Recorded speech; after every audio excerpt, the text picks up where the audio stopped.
What is going on, guys? Thank you so very much for joining us right here on Tuesday night. It is Tuesday Night Titans, episode 117 for your Tuesday, October 21st, 2025. I'm your host, JD from New York, as always, joined by the one and the only, the man I would rather see wrestle CM Punk for the World Heavyweight Championship at Saturday night's main event, more so than Jey Uso, the Solomonster. What's going on, bro? At least it would be different, right? At least it would be different. Yes. You got to admit that. Yes, it would be. It would be vastly different, and yes. I am welcome to change, man. We'll definitely get into that tonight. I hated that decision. After we got everybody's hopes up and we got each other excited last week, Bron Breakker being the new world champion with a possible Roman Reigns WrestleMania match on the horizon, Jey Uso. Yeet. 4 letters, yeah. 1 word. Uh-huh. Yeah. Yeet. Yeah. That's what it is. We'll definitely get into that, man. How you feeling about this World Series, bro? Blue Jays and Dodgers, man. Who you got? Not the Dodgers. No. So no. I'll be rooting for the Blue Jays. Good man. If I have to root for anybody. You know who I won't be rooting for? The Giants. Did you see that loss the other day? No, I turned the game on and they were winning by a decent amount. And then what happened? Can you please explain this to me while everybody's losing their mind? Yeah, so they were winning going into the fourth quarter. They were winning 19-0, and they lost 33-32. I believe was the final score. So the Broncos scored all 33 points in the fourth quarter, and their kicker missed 2 extra points, which could have made the difference, and so they cut him. And it's like, really? I mean, yeah, I understand he missed the kicks, but let's not pretend like that was the only issue going on here. Like, I mean, I'm a Mets fan, so I've seen some devastating losses before, but how do you give up 33 points in the final quarter and lose by 1? How do you even conduct the rest of the season after that game? How do you walk around without, like, not having a bag over your head? That's what I want to know. I'd have a fucking brown paper bag over my head. I wouldn't want anybody to see my face after that. Listen, man, they could all join us in Cozumel this winter, man. Just go a little earlier. Anyway, we're going to get into all the pro wrestling news tonight. We got a lot to talk about. WrestleDream happened on Saturday. Unfortunately, I am still feeling the effects of that because I was live until 4 o'clock in the morning, and I didn't get to bed till 5. Now we know why the monster over here doesn't go live when he sees that these shows may be a detriment to his sleep schedule. So he actually did the right thing and just covered it on his Sunday show, but we'll definitely get into that. I have a lot to say about that. I know there was a lot of criticisms in regards to the show. So there may be some differing opinions here on tonight's show. So that's what makes the show great. We'll talk about that. We'll talk about the Jey Uso Punk situation, Saturday night's main event. Where do they go from here? Are they setting up Jey Uso versus Roman Reigns, which is a topic I brought up last night on my show? I hope to God not. Can you imagine they pivoted from Rollins and Reigns, bro, at WrestleMania? It's a Reigns and Jey Uso at WrestleMania. Can you believe that? Oh, absolutely I can believe it. Of course. Of course. What's happened here now is that, with Rollins going down, I think we could finally put to bed the idea that this is a work. It's not a work. With him going down, the bloodline has now been effectively, it's been moved front and center now as the key story on the show. So if you don't think that there's not a possibility we could be headed for Roman and Jey, who's the real tribal chief and that kind of story, I could see that. I don't want to see it, but I could see it. So, yeah, we'll talk about all the what-ifs coming out of this Saturday night's main event match with Punk and Jey Uso. Andrade, this is the first time we'll talk about the Andrade situation. So I know a lot of that happened after our show last week. So we'll just go over what was kind of left over there in regards to him. He is not going to be back for quite a while, especially on AEW television. WWE could certainly bring him back if they wanted to because he's still contractually aligned with them. But I don't know what's going to happen with that. And the AI situation has been debunked. So if you guys are looking for Grok or Chat GPT to run WWE Creative, which in some circles may be better than Brian James, I have some bad news for you. So we'll go over what was reported there as WWE is venturing into the AI territory for creative. And it's going to be a great night. So thank you guys very much for joining us here on Tuesday Night Titans, episode 117. Super chats are open. Get them on in. It's the best way to support what we do here on Tuesday night. Thumbs up. I would love to see at least 1,000 likes. Usually that's the goal every Tuesday. We hit it every Tuesday, so tonight should be no different. If you guys want to follow us on social media, on YouTube, everything you need for both of us are linked down below in the description. of this very video. And please, after the fact, leave a comment. Helps us out tremendously with the YouTube algorithm down below. Sound off with any of the discussion that you may like or hear from tonight's stream down in the comment section below. All right, brother, lead us. Where are we going? Well, since we didn't get a chance to talk about it last week, why don't we start with Mr. El Idolo? Let's talk about the Andrade situation. He was quite the star last week. Even though he has not been on television in almost a month now, he has been the topic of conversation, so I think we'll start there. Andrade. So I know a lot of people were discussing this last week. I made 2 specific videos myself on it last week, and this is just a really fucked up situation. We go from Andrade being fired by WWE with cause, according to them, and he had supposedly, we don't know how many, supposedly failed multiple wellness tests from WWE. Now, you guys know what the policy is, or at least was. I don't know how much of it they're upholding nowadays. First violation is 30 days. Second is 60. Third is termination. So we don't know how many he failed. I know a lot of people were kind of piecing the puzzle together. Maybe they fired him because he had failed 3 or more multiple wellness tests. We don't know. So he was fired. And a lot of people were thinking, and Andrade was probably thinking the same way, that if they fired him and they're not going to pay him, he doesn't have a 90-day non-compete clause, which usually comes with a WWE release or firing. So he quickly jumped ship to AEW. He shows up on Dynamite for their, what was it, the 6-year anniversary show, I believe it was. Mm-hmm. And he attacked Kenny Omega, one of the biggest stars in the company, laid him out. And supposedly the rumor was that it was going to be either Andrade versus Omega at WrestleDream or Kenny Omega and Kota Ibushi versus Josh Alexander and Andrade at WrestleDream in a tag team match. Kota Ibushi wrestled Josh Alexander and broke his leg. And Tony Khan did say that his injury also derailed some creative plans going into the pay-per-view this past Saturday. So after that, Jason, it was week after week after week where we didn't really hear anything about Andrade. Commentary didn't mention anything about Andrade. They didn't mention his name at all. They didn't mention the spot with Omega. Andrade didn't exist. He was a ghost. He did go on to win the Crash Lucha Championship in Mexico, but that was the only thing that we really kind of seen Andrade do. And then a report came out that Andrade is still linked to WWE, and WWE all of a sudden enforced Andrade's 90-day non-compete, but without pay. So a lot of people were like pro Andrade after this, and I'm like, hold on, we can feel bad for Andrade, but Andrade's not a completely innocent party in all of this, because clearly there was a bunch of fuck-ups along the way until he made his return on AEW television. And why any of that happened without proper due diligence or discovery or research, nobody really understands why all those things happen. So this is coming from, I believe, PW Insider. According to PW Insider, they provided a significant update on Andrade. He's been absent on television. We just went over why. There was an initial belief, even within WWE circles, that the Andrade situation was different from a standard release. The initial belief, even within WWE circles, was that since Andrade was cut outright due to wellness policy violations, he was not going to be paid his 90 days and was free and clear to begin performing elsewhere. However, Andrade appeared on AEW. He began working dates in Mexico, and WWE reportedly contacted him to clarify the terms of the release. They went on to say that WWE informed Andrade that he was still subject to the standard 90-day non-compete period, even though he would not be paid for it. Mike Johnson says, we are told that after he began making his appearances in Mexico and the United States, WWE clarified to Andrade that even though he was not going to get the traditional 90 days pay following his release, Andrade was still subject to the 90-day period where he cannot perform elsewhere. The report shed light on WWE's reasoning for enforcing non-compete periods without pay. A source explained to PW Insider that the company wanted to prevent a situation where a talent could violate company policy and immediately begin working for the competitor. The company was not going to have a system in place where someone could theoretically leave the company due to violating their policies and then walk off to end up elsewhere the very next day.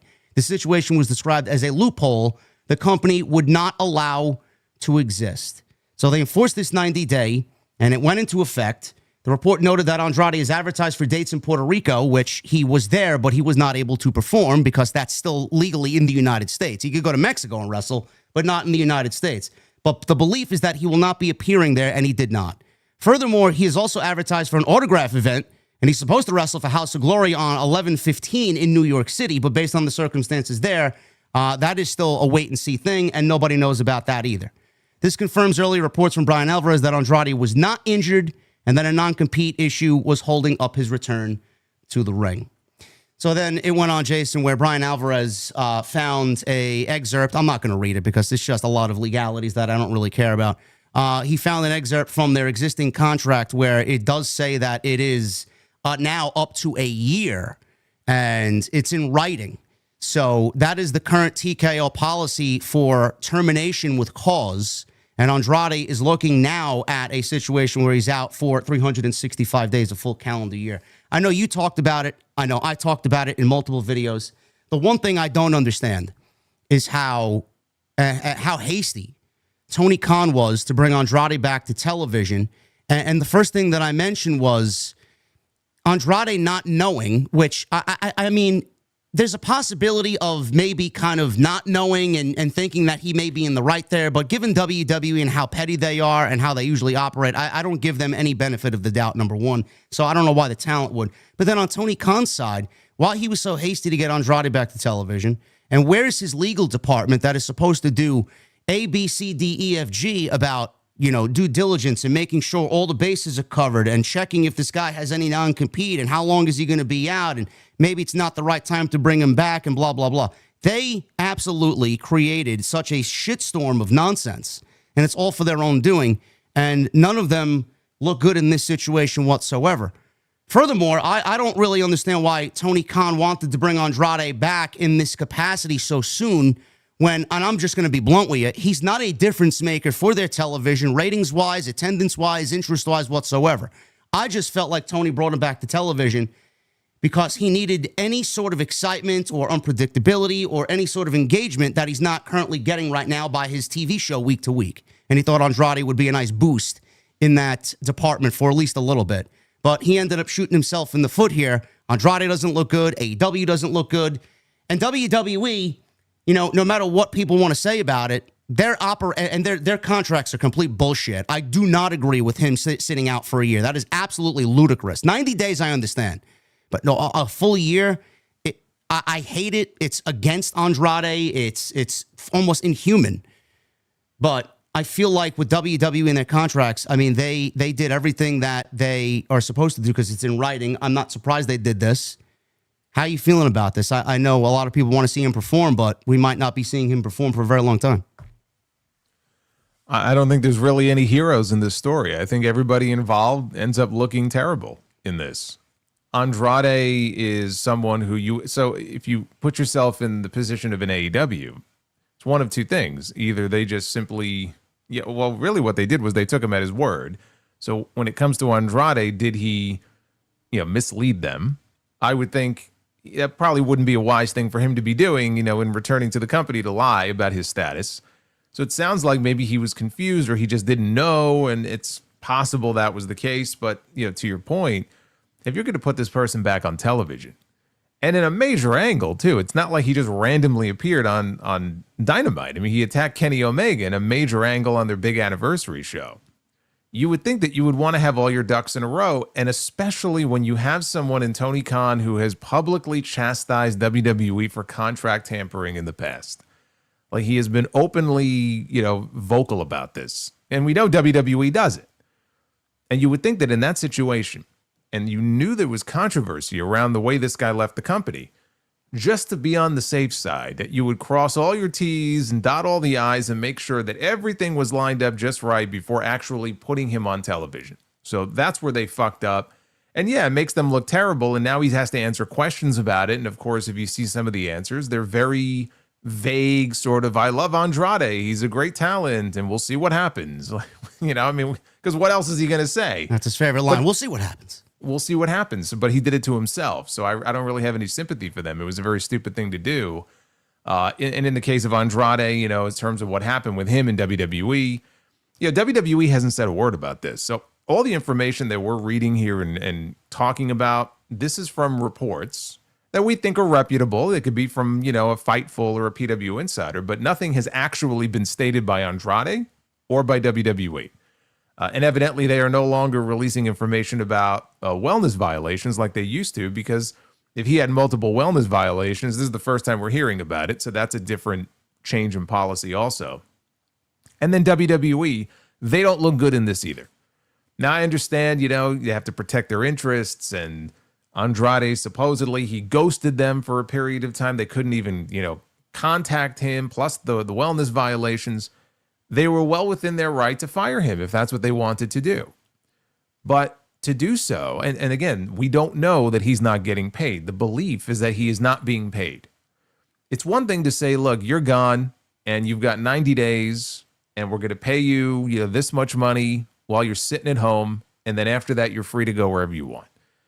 The idea that he would be sitting at home, at least in the U.S., because if you read I know you didn't want to get into the language, but in that language in the contract, it sounds like it's applicable to the U.S. only.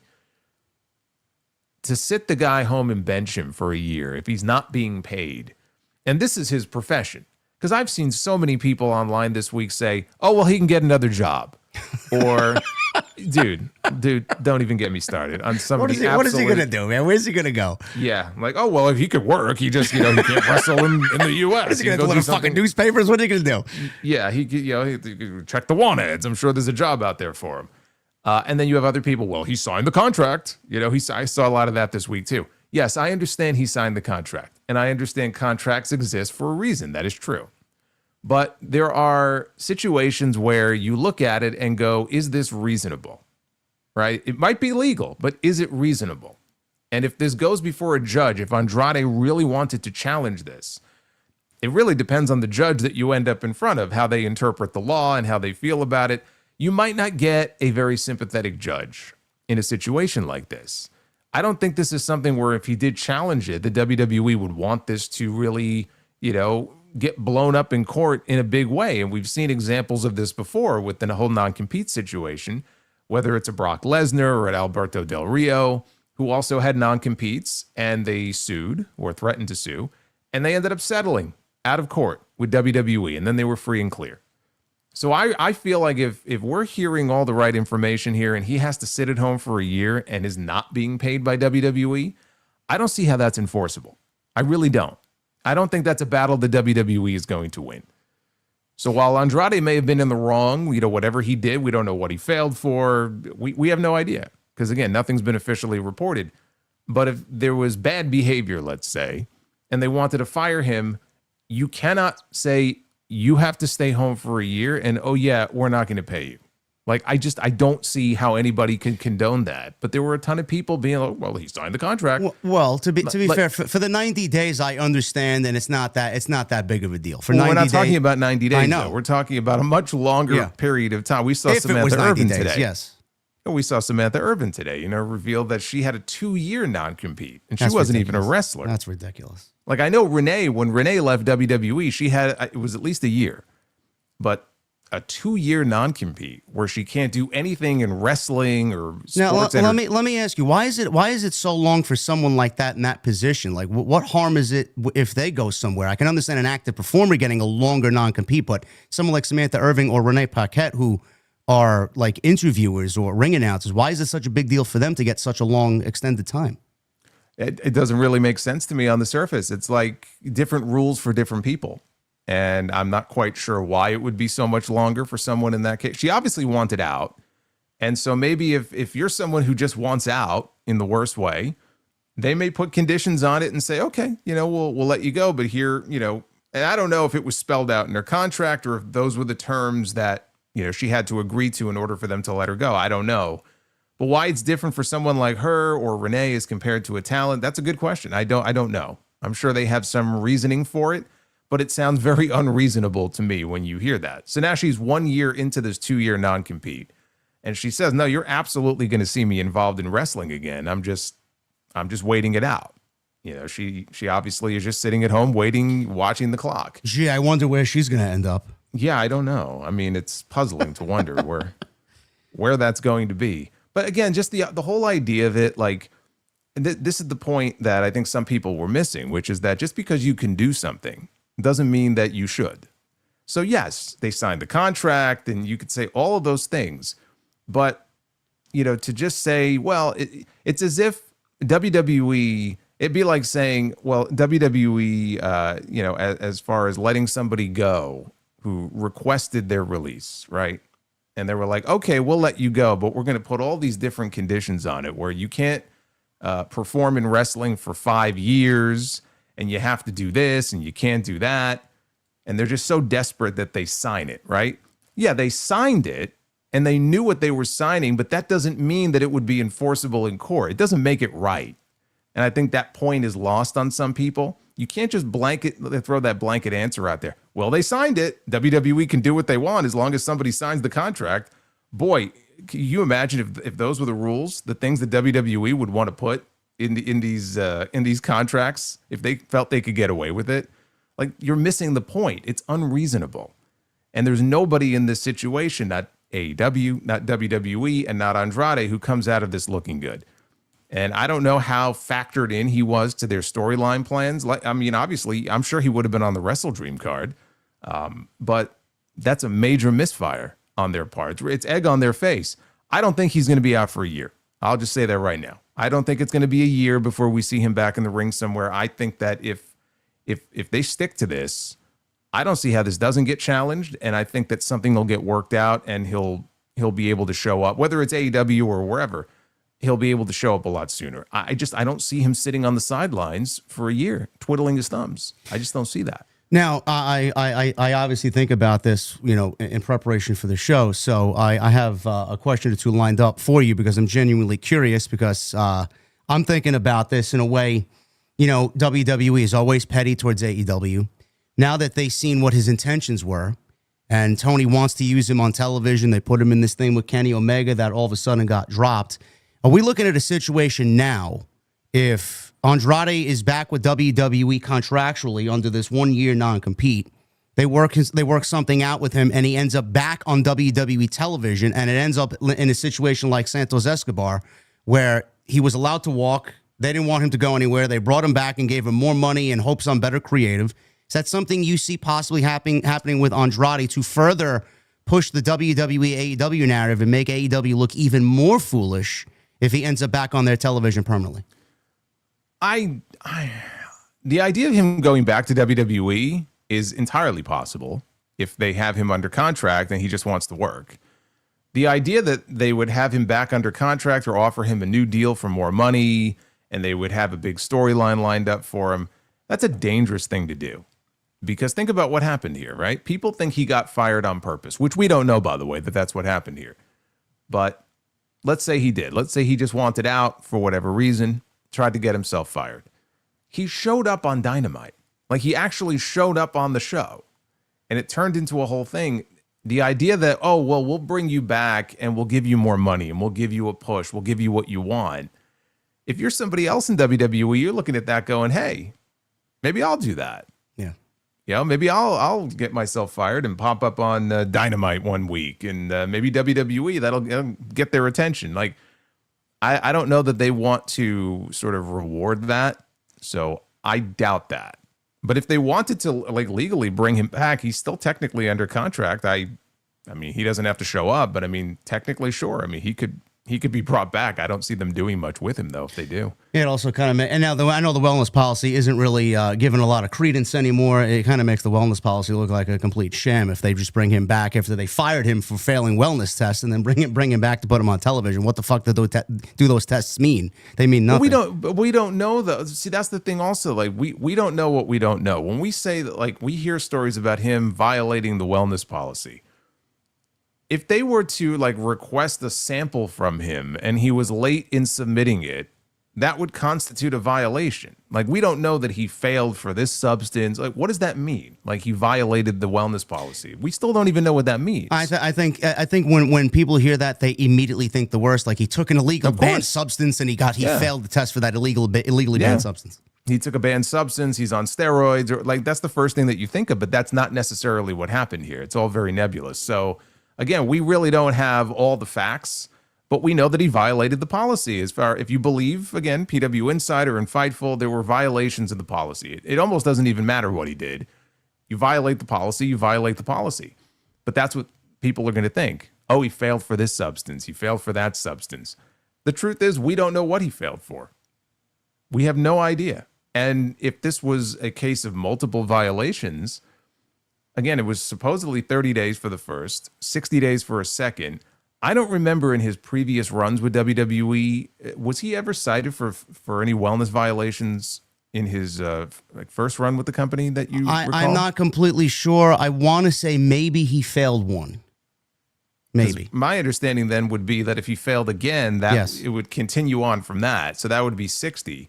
Was there a period of 60 days that he missed this year, like straight through, where he just disappeared? Not that I know of, no. So like that, it's all very weird to me then, if that's the case. Maybe it didn't carry over. It was just the 30 days. Well, maybe. I don't know. I don't know. So that's still very unclear. But yeah, I mean, nobody comes out of this looking good. Everybody looks very shitty. WWE, again, if the year, if the year non-compete is something that ends up being accurate in this case, I personally just don't see how that's enforceable. But it's possible, like Samantha, where Andrade is just like, okay, he's not going to fight it, and he'll just sort of let it go by. I just find that very hard to believe that he's just going to sit back and not work in the United States for an entire year. I find it very hard to believe. Yeah, well, to fight the big evil corporation in court for a full year, it may end up costing him more money than anything. But see, that's the whole thing. Okay, and all of this could be avoided if the wrestlers actually one day wanted to band together, to kind of speak up on this. And the reason they don't is because they look out for themselves. Yeah. Because a lot of the people in that company, I'm sure, are making very good money, or they're in a really good spot. And over the years, this discussion comes up about independent contractor against employee. And we all know it's a farce. They're not really independent contractors, like by the letter of the law. And there have been occasions where people have tried to challenge it. Raven, many years ago, there was like a lawsuit. A couple of names were on the lawsuit. It didn't really go anywhere. What you really need is somebody like a John Cena, right? A John Cena or Cody Rhodes, someone of that like magnitude, and a whole group of people to really stand up and challenge something like that. They have no incentive to do so. Absolutely none. So they're able to get away with it, over all these years. They get away with a lot of shit because they know they can. Because, the wrestlers, they look out for themselves. They don't have any sort of union or anything. So, if TKO wants to put language in a contract that's very restrictive, who's going to tell them no? In wrestling, you just don't have those protections. But unless you challenge them, then they get away with it. But to challenge them costs money. Yeah. It costs money. You might get yourself blacklisted. Nobody wants that. WWE is the biggest company in the world when it comes to wrestling. You want to get on their shit list and get blackballed forever from WWE? Most wrestlers probably would not want that. So there's a reason why, you don't see that. If you're Tony Khan and you're looking at this situation, are you going to want to bring back Andrade, or are you going to wash your hands of this situation and just clear yourself of this headache after what this has really kind of done to your company? It's actually embarrassed Tony Khan and AEW. Do you bring him back? And if so, what's the point? Because like I said before, Andrade's one of the best wrestlers in the world. I love him personally. I don't think he makes a difference at all, ratings-wise, interest-wise, excitement-wise for their television show. What does that mean for Tony Khan? Do you bring him back? I think Tony brings him back. I think Tony brings him back as he could even try to play off of this, like the most wanted wrestler in the world or something, the hottest free agent, the most controversial free agent. Try to capitalize off of it. Of course he's going to want to bring him back. He's been saying glowing things about him. He brought him back for a reason. If he wanted attention, he got it. I don't know if it was the right kind of attention, ultimately, that he got. I don't see Tony turning his back on him and saying, you know what, on second thought, thanks, but no thanks. I'm sure he's going to want him back. If he can work this out and he becomes available, I think we'll see him back in AEW. Is he going to be a difference maker for them? No, he's not going to be a difference maker because they have this large roster as it is.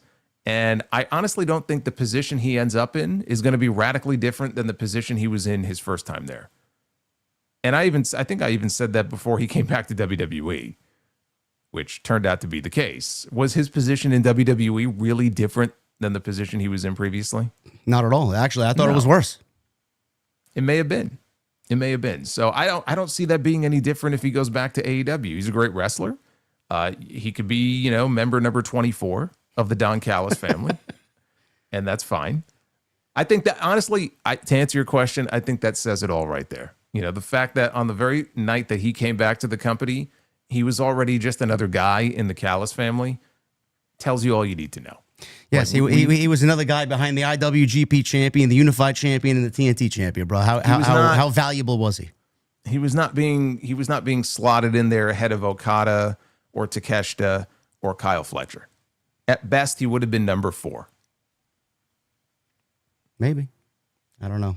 It's a terrible situation. Nobody should sit out a year, especially a pro wrestler, where they basically are the biggest hustlers in the entire.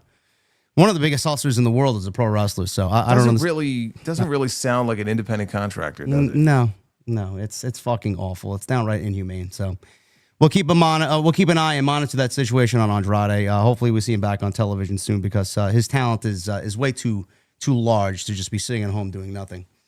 We got some breaking news, Jason. Apparently, Sol Ruca tonight on NXT has relinquished the North American Championship and the WWE Speed Champion. I know you're heartbroken over that one, but now she is out for an extended period of time. I'm assuming she got injured on SmackDown during that not so very good tag team title match with Charlotte and Alexa Bliss.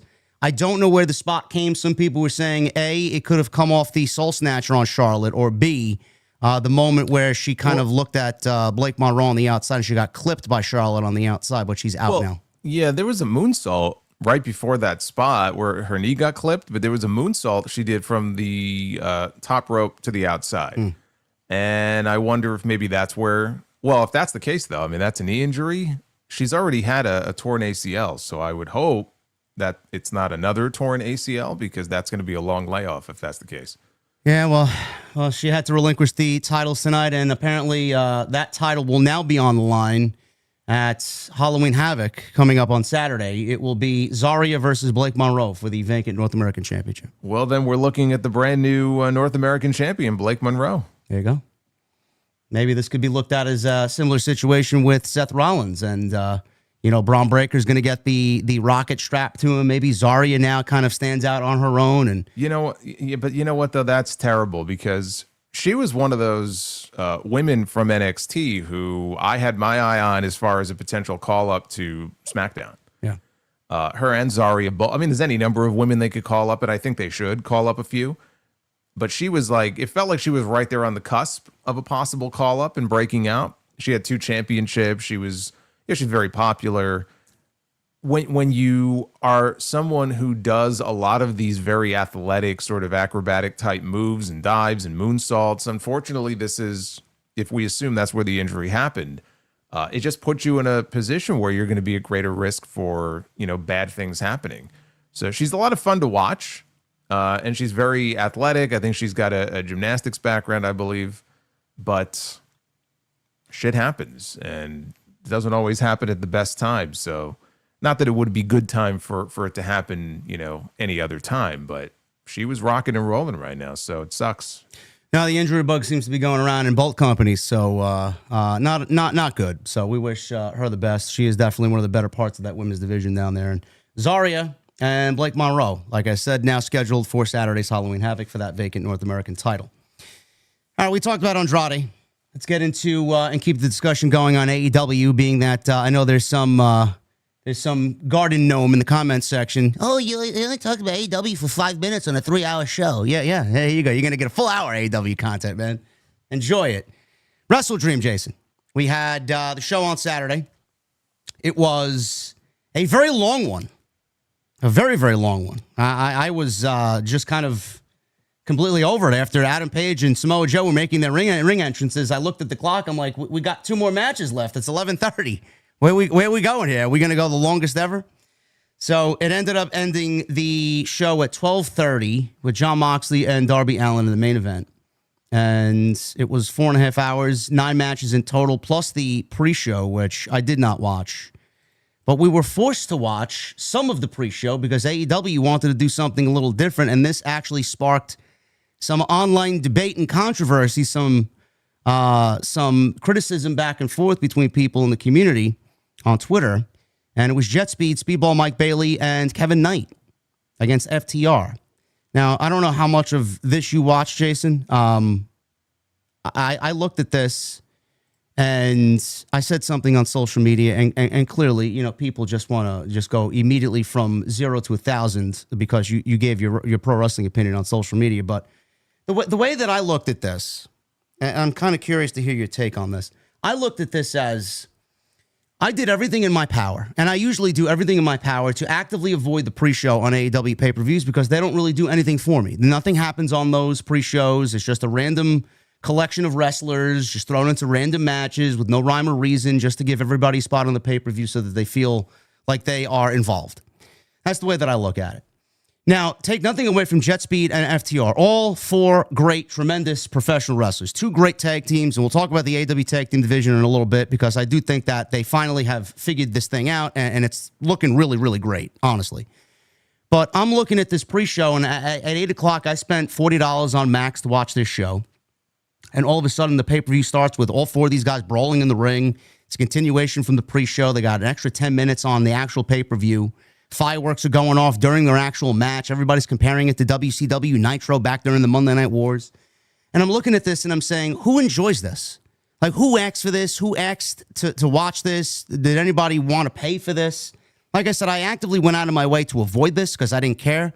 And I used an analogy on my video yesterday that I uploaded on my channel. And I used this analogy that you go to a 5-star Michelin restaurant and you sit down and you got this reservation with your wife and you're about to experience a great restaurant. Everybody gave great reviews, and you're going to be served like a king all night. And you're going to get waited on, and it's going to be a fantastic experience. And they sit you down, at a table where the last people that were sitting there left all their shit. You got breadcrumbs and an empty bread basket and empty wine glasses and silverware and plates all there, and nobody cleaned it off. And that's where they sit you down. That's the way I kind of compared my experience to watching this. I didn't want to watch this. I didn't pay for this. I don't care about this. But everybody's like, oh, but they did something different and tried to experiment. I guarantee you FTR and Jet Speed added zero monetary value or interest to the overall show. So they could have done it for a one-time only deal and never do it again. But to me, it just looks amateurish. And I didn't really pay for this. I didn't care for this after I actively wanted to avoid this and just go into the actual pay-per-view, which I already wasn't interested in watching and spending $40 on anyway. And the only reason why I did is because we cover it. It's our job. How did you feel about this? And did people make a big deal about it for no reason? Yes. There you go. Yes, they did. Okay. Well, you just said it yourself. Like you personally, yeah, you had no interest in this pay-per-view to begin with. No. So already coming into the show, you weren't exactly enthusiastic about the show to begin with. No.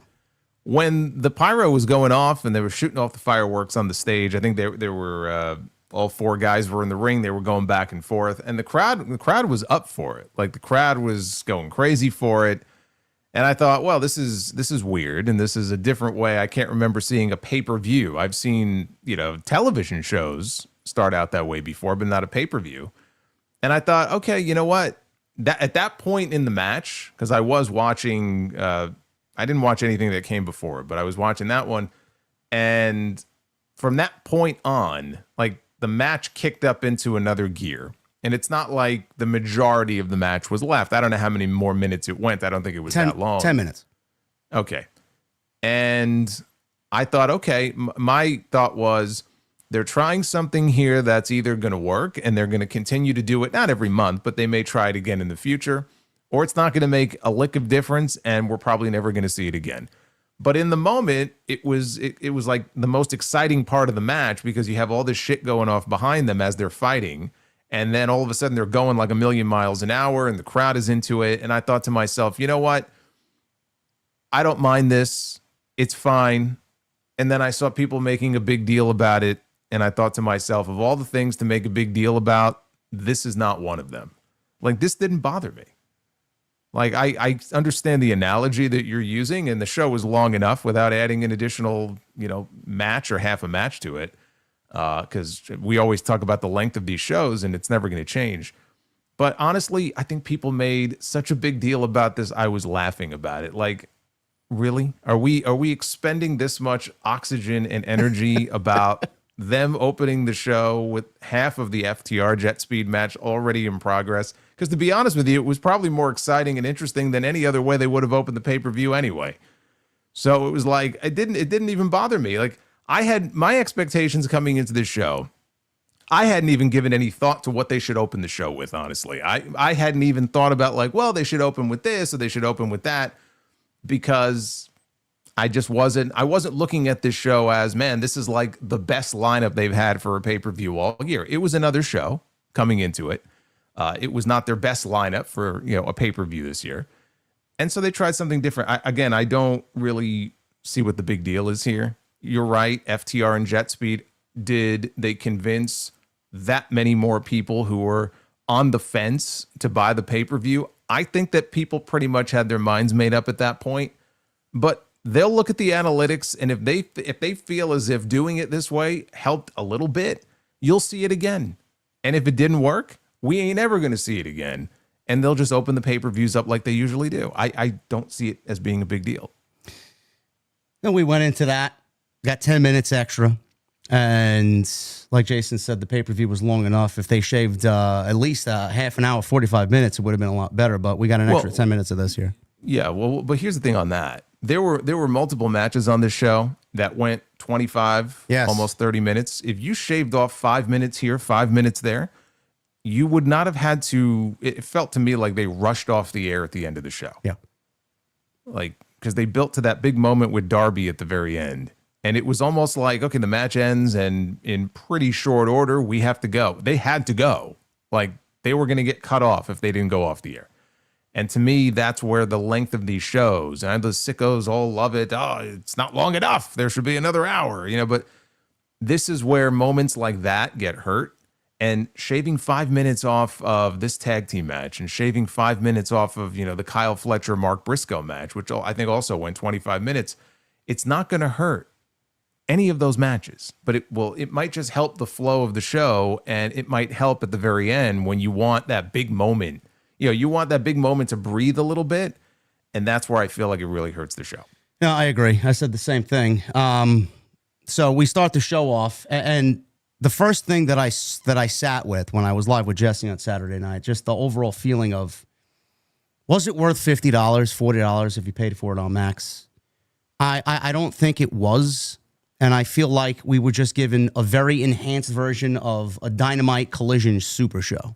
A lot of these matches, and we talked about extensively, if they shaved 3 matches off this show and gave us a solid 6 matches, those 25-minute matches wouldn't have been a big deal. The overall show probably would have been a lot more concise, a lot more compact, and a lot better. And they would have had, like you said, a lot more time for those moments to breathe instead of going off the air, instead of seeing Darby raise the flag in honor of AEW after beating John Moxley. I just got a black screen. Thank you for ordering. Goodbye.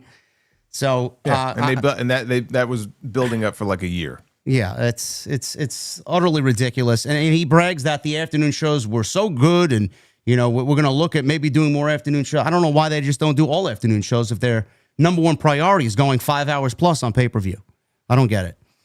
But I'm not the owner of the company, so my opinion means nothing. But we started the show with Tony Schiavone speaking to Lou Thesz's widow, Charlie Thez, and we found out that Tony Khan was friends with Lou Thez on AOL Messenger, Jason.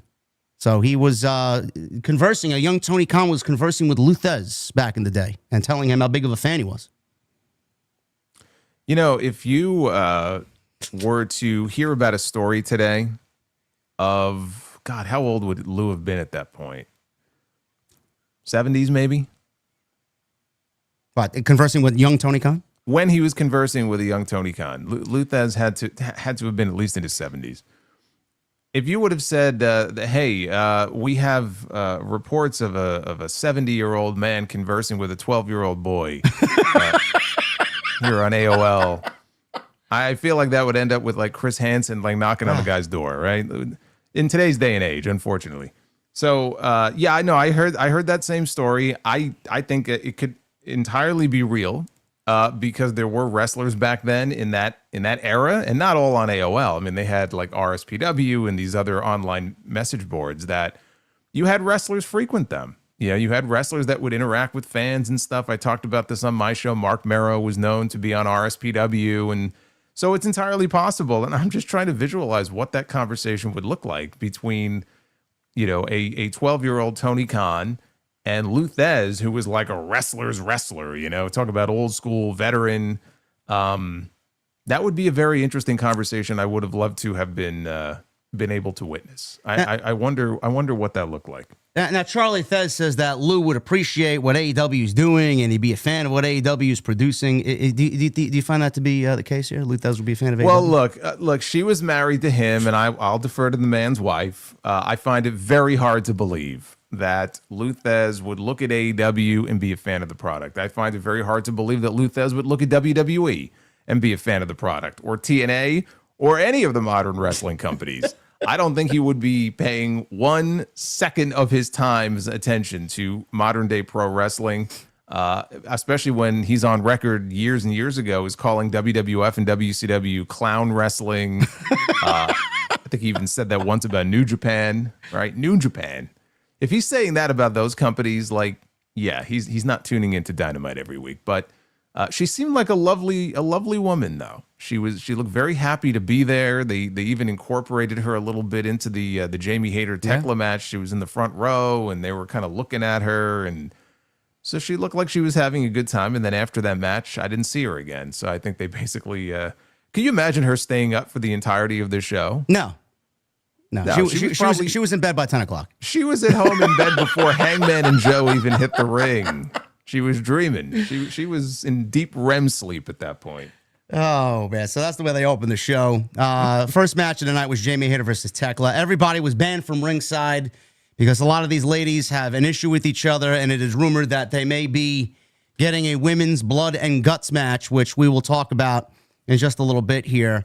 I'm a big fan, Jason, of Tekla. I think Tekla's presentation, theme music, her entrance, her aura, if you want to use that word, is just off the charts. I think now that we're finally starting to hear her actually say words, which she went promo-less for a large portion of her run here so far in AEW, we know that she speaks very well.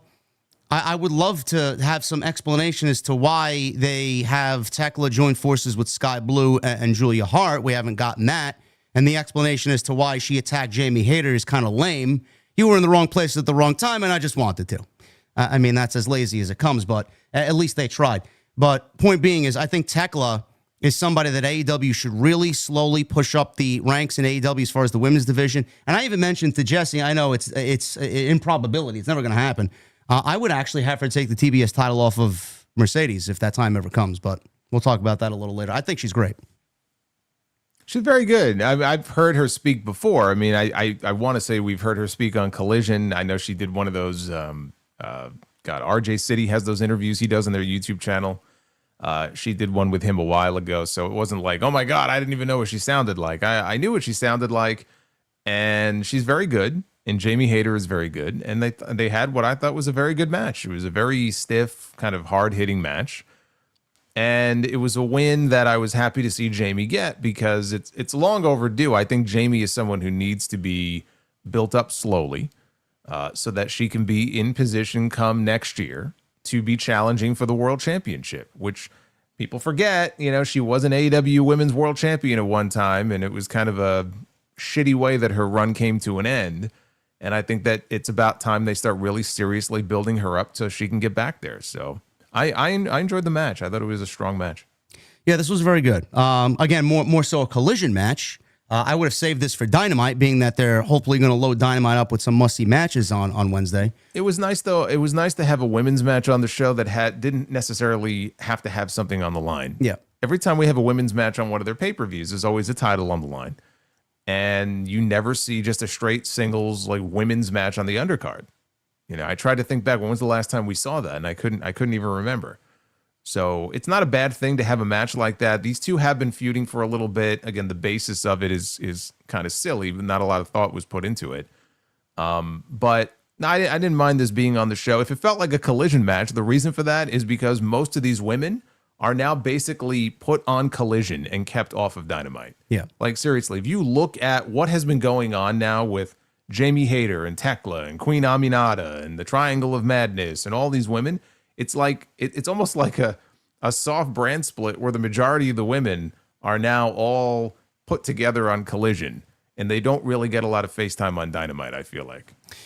Yeah, I could see that point of view for sure. Again, like I said, I wish the story was a little bit better, but we are building towards a blood and guts. So I think we kind of know what the heel woman team is going to be in that blood and guts. If we do get a women's blood and guts, it's going to be Megan Bayne, Penelope Ford, Tekla, Sky Blue, and Julia Hart against Jamie Hayter, Queen Aminata. I wanted to say Tony Storm, but I don't really know what Tony Storm's going to be doing. The babyface side is a little bit more murky. Who do you find to be on the babyface team there? Who else is feuding in this thing? Mina, Chris Statlander, Willow. I don't know.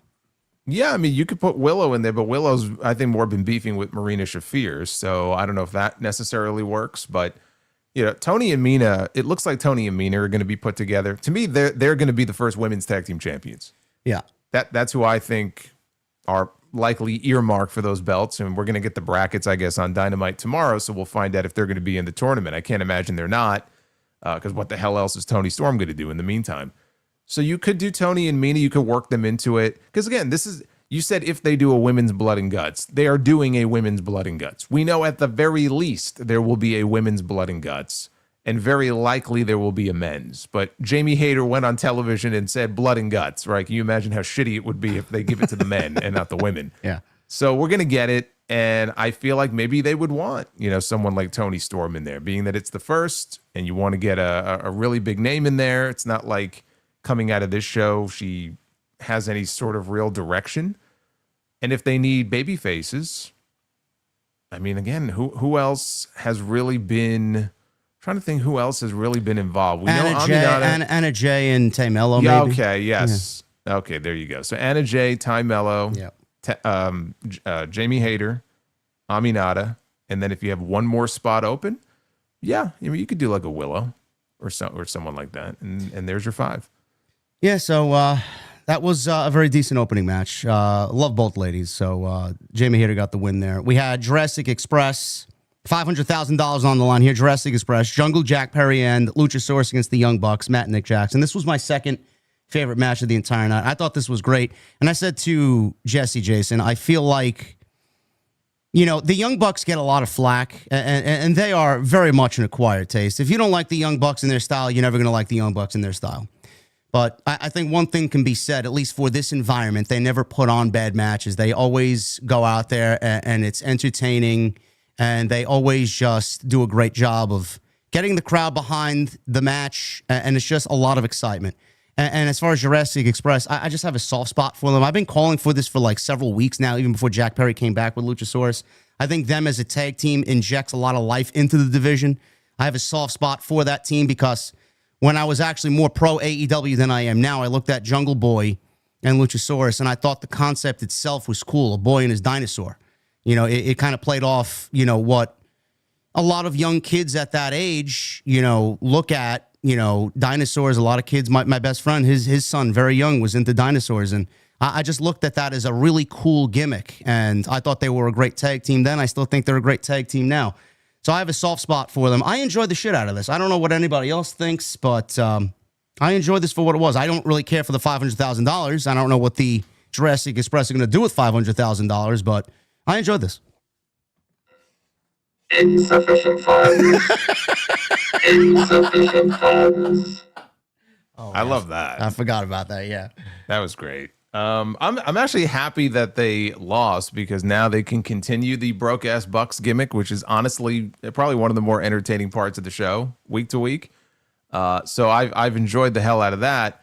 It was an excellent match. The one thing that bugged me. And I mean, again, this is also an issue a lot of the time, but in this match, they did a sequence where Jack Perry took a spike package pile driver immediately into a BTE trigger, and he kicked out. Yeah. So it's like, we know that we get a lot of near fall spots on these shows, and I think I even saw there was a report today, supposedly, I don't remember where it came from, but MVP, I think, maybe has cautioned some of the talent there that there's too many false finishes in their matches, which there are. But in that instance, it's like, okay, we got Jack Perry taking a spike package pile driver into the Bucks finish, and he kicks out. To me, that was a bit much. But beyond that, the match itself I thought was excellent. And then we had Kenny Omega coming out when the match was over, and the Callis family, and Kenny Omega apparently has forgiven the past sins of Jack Perry. I still think they're running an angle here where there's some ulterior motive to what Perry is doing. I would not be at all surprised if Jurassic Express is back, but they're not, kind of fully back. We'll see how that plays out. But in terms of tag team matches on the show, not the only excellent one. But it was the first, I think, truly great one that they had all night. And it's just a sign of the strength of the tag team division. Now, you said we were going to bring this up, but, you look at that tag team division 5 or 6 years ago, and it really was the calling card of this company. If you were to look at the AEW product and say, okay, what are the strengths of this product? If that wasn't number one, I mean, that was in the top 3. Like, they had the best tag team division in all of wrestling. Well, the Young Bucks, when AEW was first started, they came out publicly and said this show, the backbone of this show was going to be tag team wrestling. And it was. For a good 2 years, it was. Absolutely. Yeah, and it was, and they were right. And then they got away from that. And I blame a lot of that on the introduction of the trios titles. Yeah. And I just think Tony took his eye off the ball, and the tag team division suffered as a result. And now it's almost like they kind of snuck up on us where you look at the tag team division now, and it's as strong as it's ever been, because you've reunited Jurassic Express, and you've got the Bucks, and of course they can go out and have a match like that. I know Takeshita and Okada are not a permanent team, but they make obviously a hell of a team. Bandito and Brody King have turned into an excellent team and a very fun team to watch. They're in the process of reuniting the Acclaimed. You've got any combination of Callis family members that you could put together. And then, of course, you've got the Death Riders. You've got FTR, and you've got Jet Speed, and I'm sure Cope and Christian. We haven't seen the last of them. The Hurt Syndicate. GOA. And that's probably not even all of them. That's like 11 and 12 teams right there. Yeah, I mean, their tag team division is stacked right now. I mean, it's honestly, the tag team situation in this company is what I wish we had in WWE, because they insist on keeping 2 separate tag team titles in that company.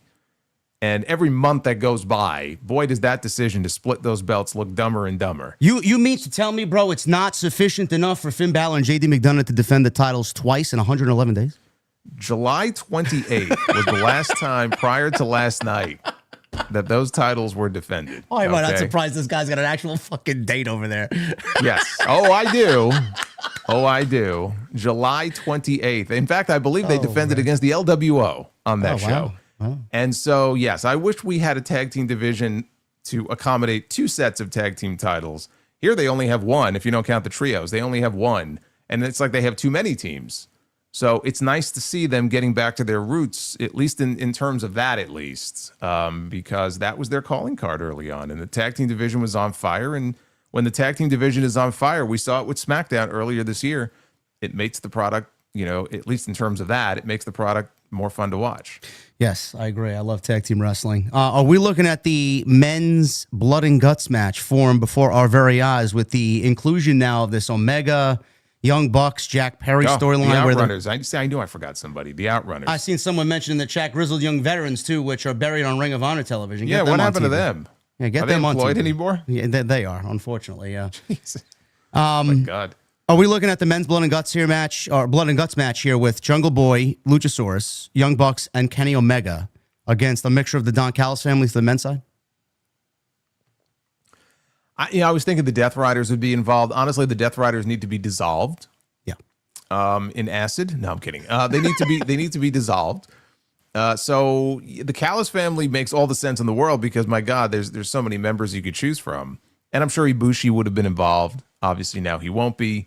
So it's Omega, Jungle Boy, Luchasaurus, and it would be easy enough to come up with 2 other names. So yeah. I mean, that would seem to be the likely scenario for a men's blood and guts. Tony said nothing at all when asked about 2 blood and guts matches, but I think the general consensus is he's leaning towards doing 2. 2.5-hour Dynamite where 2 blood and guts matches take place. I could see him doing that. He'll do 2. I mean, they're running the Greensboro Coliseum that night. It's going to be a big Dynamite. Yeah. They're going to do 2. Private Party? I don't know those guys. So where are they at? I don't know. Yeah, Private Party. Can't find time for them. No, you can't. We found time for the Hurt Syndicate, again, against the Demand. Bishop Khan, Toa Leona, and Ricochet. Bobby Lashley, Shelton Benjamin, MVP. The one thing I mentioned here, Jason, is, the way AEW did things backwards with this. All Out, we got a trios match where the Hurt Syndicate lost. And then we got at Daly's Place a street fight, which the Hurt Syndicate won against the Demand. And then they did this match here, which was a Tornado trios match, which is basically the street fight, but named differently. And the Hurt Syndicate, again, win here pretty much squeaky clean. Now, I looked at this and I said to Jesse on Saturday, why did they do things backwards here? Because you would think, like, the street fight match should have never happened, and if you wanted the blow-off, the street fight should have happened here on Saturday at WrestleDream. Instead, they gave us 3 matches instead of 2. And then you look at the Demand, who, by all accounts, are not in demand, and they feel as ice-cold as ever. And Ricochet is worse off now in the Demand than he was 6 months ago without a group. So what the hell's going on here? Yeah, I mean, you could have really tried to do something with him coming out of that Swerve Strickland feud, and he just seems to be in a worse position now than he was before. And he's got backup now. Yeah. And he's in a worse position now than he was before. The match itself, again, it was like a TV match. I mean, literally, their last trios match was a TV match.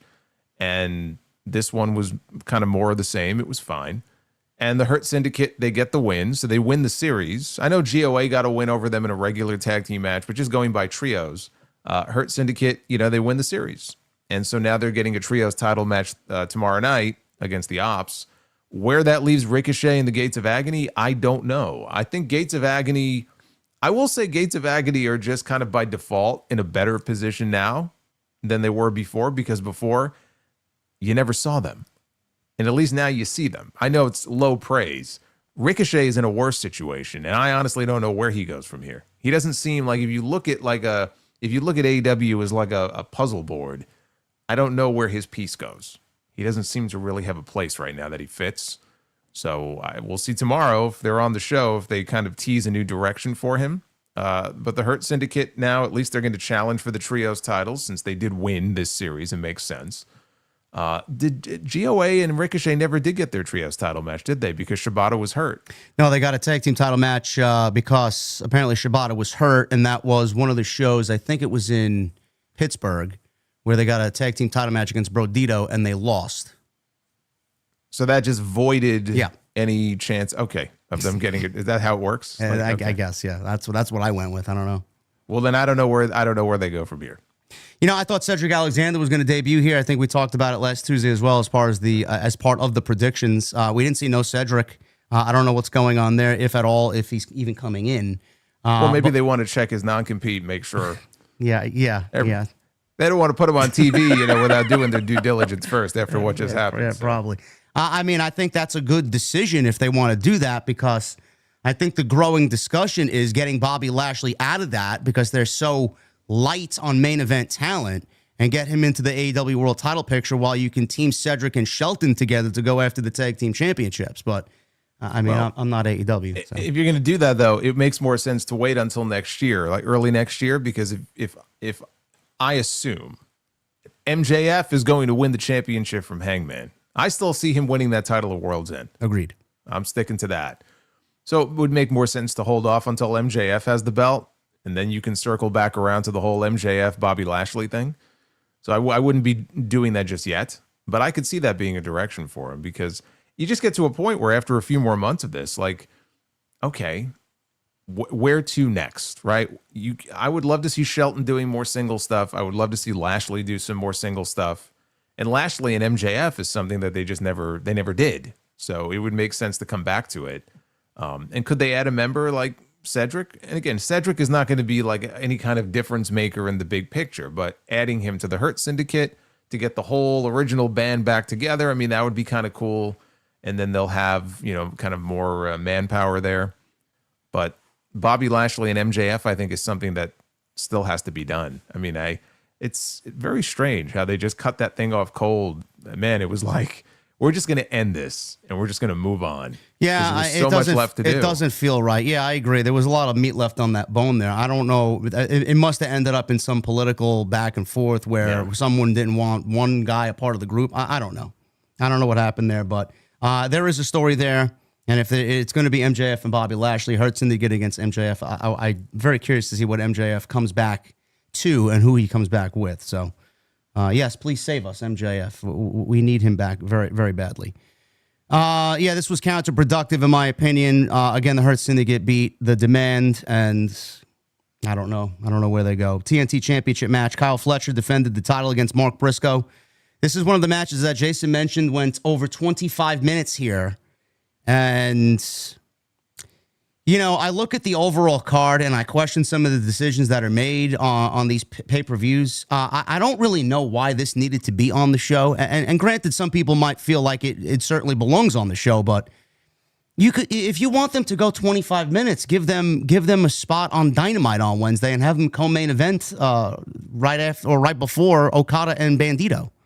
Like, I don't understand why this needs to go 25 minutes on pay-per-view. And I attribute that, Jason, to, you know, Kyle Fletcher's a great pro wrestler. Mark Briscoe's a great pro wrestler. The TNT Championship, ultimately, in my opinion, doesn't really mean much of anything.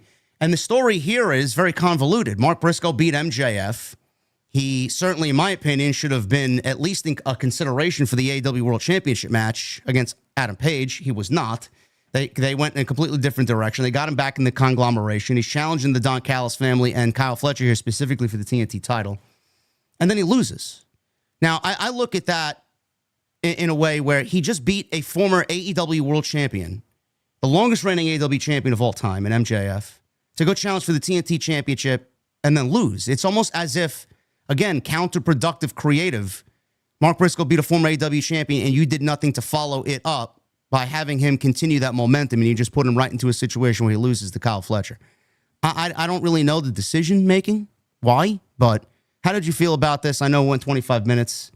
I mean, it was a great match, but I just feel like they just do 25-minute matches just to kind of offset the fact that there really is no story, and they're going to give you as much wrestling as they can to make you think, well, here, it belonged on the show, and there you go. Well, I mean, there was kind of a story here, and they got away from it. And I thought they were going to do, and I still think they should have on that anniversary show. They should have done Hangman and Briscoe on that show, or you could have done it on this pay-per-view. Either one.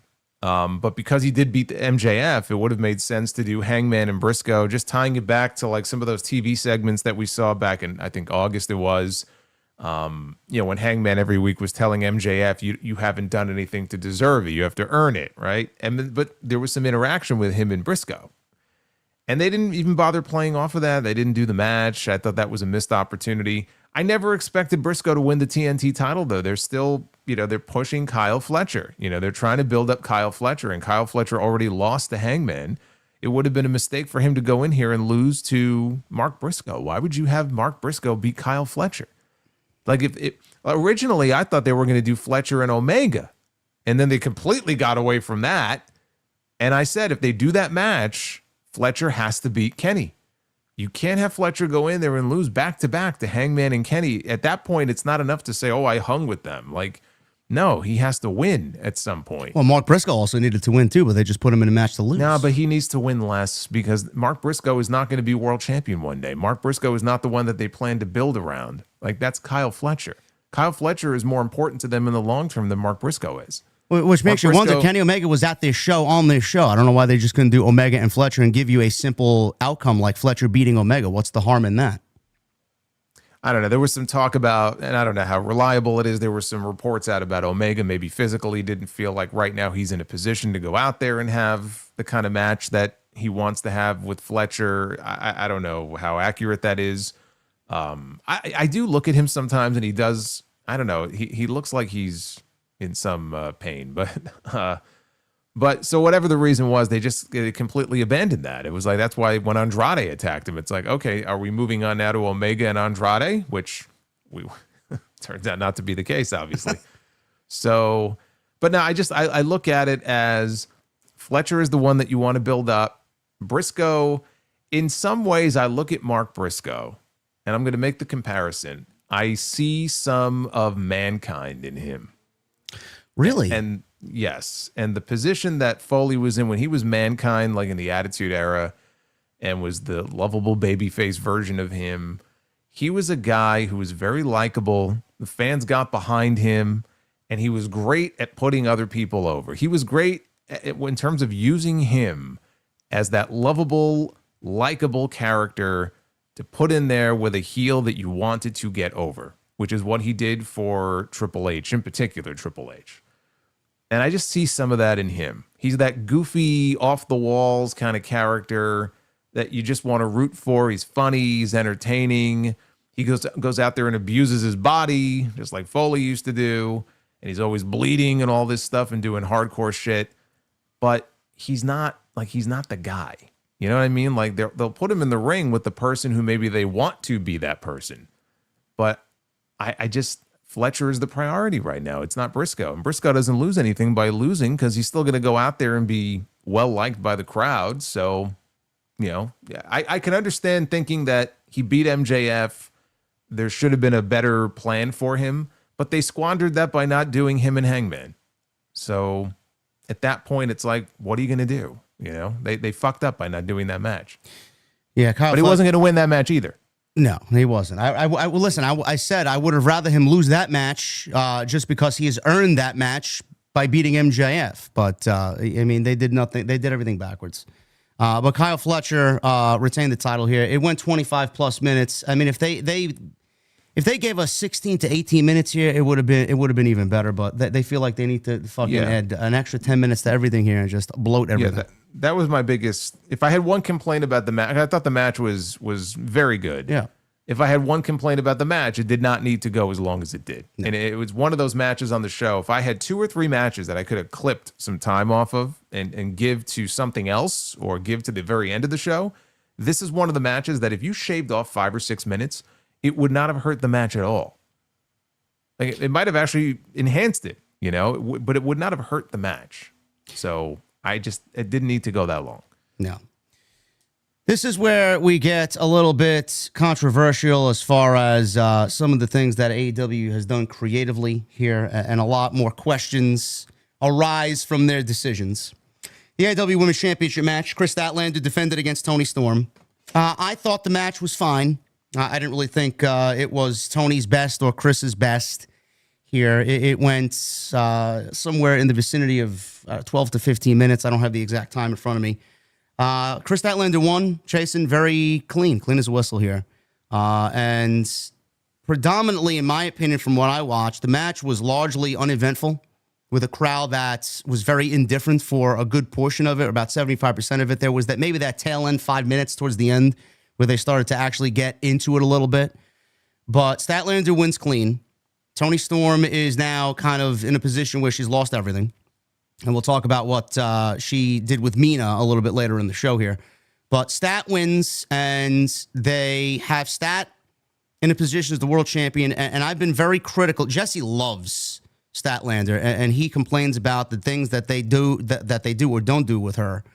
And I feel that after she won the championship, it just happened randomly because they wanted a change. And maybe they wanted this match to happen one-on-one here at this show on Saturday. But they didn't really build Stat up with the idea of we're going to give her her first major World Heavyweight Championship and we're going to make a story out of it. It just kind of happened. And then when she won it, she didn't really express how important of a moment that was, what it meant to her, what it meant for her to win that championship. We didn't get anything in regards to that. It was just like, here's the championship. Now go and defend it against who we tell you to. So I felt like they majorly dropped the ball on that because she's been a day oneer, and I feel like she deserves a little bit more than what they've given her.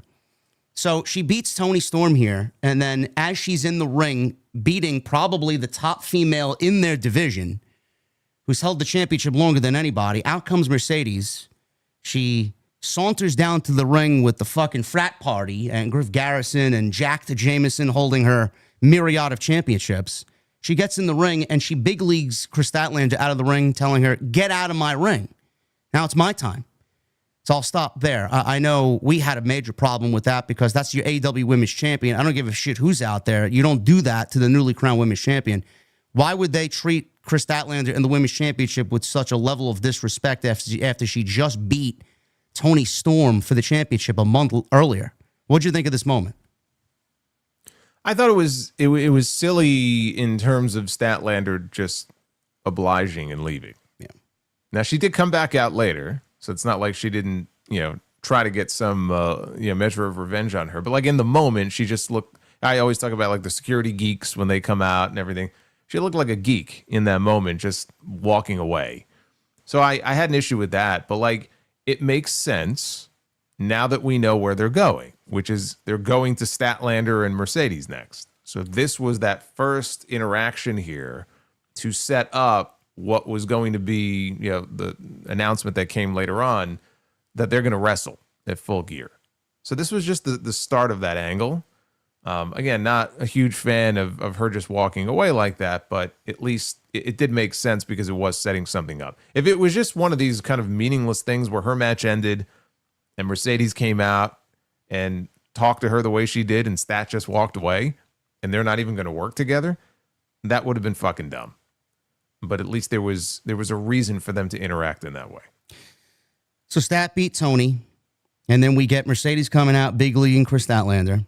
She goes away for now. She does come out, like Jason said. We'll get into that in a second. But Mercedes is out there, and she wrestles Mina Shirakawa. I'm going to pause here, and I'm going to take over here for a second. Yeah. So they announced very late in the game that she was going to be having an open challenge. Originally on Dynamite, they just said she was going to be there, right? They didn't say what she was going to be doing. And apparently they didn't want to announce what she was going to be doing because she wrestled at, I think she was at Arena Mexico on Friday night, defending her title against, one of her titles, against Persephone. So they didn't want to kind of spoil the outcome there because she was trying to break Ultimo Dragon's record with the number of belts. So that's why they didn't announce what she was doing in advance. So she's doing an open challenge, and then they changed it to she's challenging any other champion to come out to the ring. Which honestly, what options are there if not someone from Ring of Honor? Because we know Chris Statlander is probably, in that moment, I was hoping she wasn't coming out because that would have ended very badly for Chris Statlander if she came out to answer the open challenge. So, like, are we supposed to believe that there's just a bunch of random champions from other promotions just hanging around backstage? So I'm just waiting. I'm like, hey, maybe Athena is going to come out, right? We haven't seen her in a while. She was banged up. I don't know if she's injured or just resting or what's going on there. But I'm like, hey, maybe we'll get Mercedes and Athena. Maybe now that she's broken Jade's record, maybe she'll drop the belt to Athena. And then we see Mina come out. And I had forgotten that Mina is a champion because she's an interim champion. So she's not just going after regular titles now. Now she's going after interim titles. But it's not just an interim title. It's an interim television title for a promotion that has no TV deal. Just keep that in mind. Red Velvet is the Ring of Honor television champion. She's been champion, I want to say, since, I think last year? She's had the title for a little while. I don't remember exactly how long. In June, she got hurt. She's not wrestled since June. My question to you, why do we need an interim Ring of Honor television title? Why is this a thing? I don't know if she's been injured since June, and we're going into November now next week, a week and a half. But it's a television title. I don't know, bro. Like Athena, I could actually understand because Athena's been champion for over 1,000 days. And what a shit way for her run to end if she had to just give it up because of an injury. So I could kind of understand it if they had an interim like women's world title. But do we really need an interim Ring of Honor television women's championship?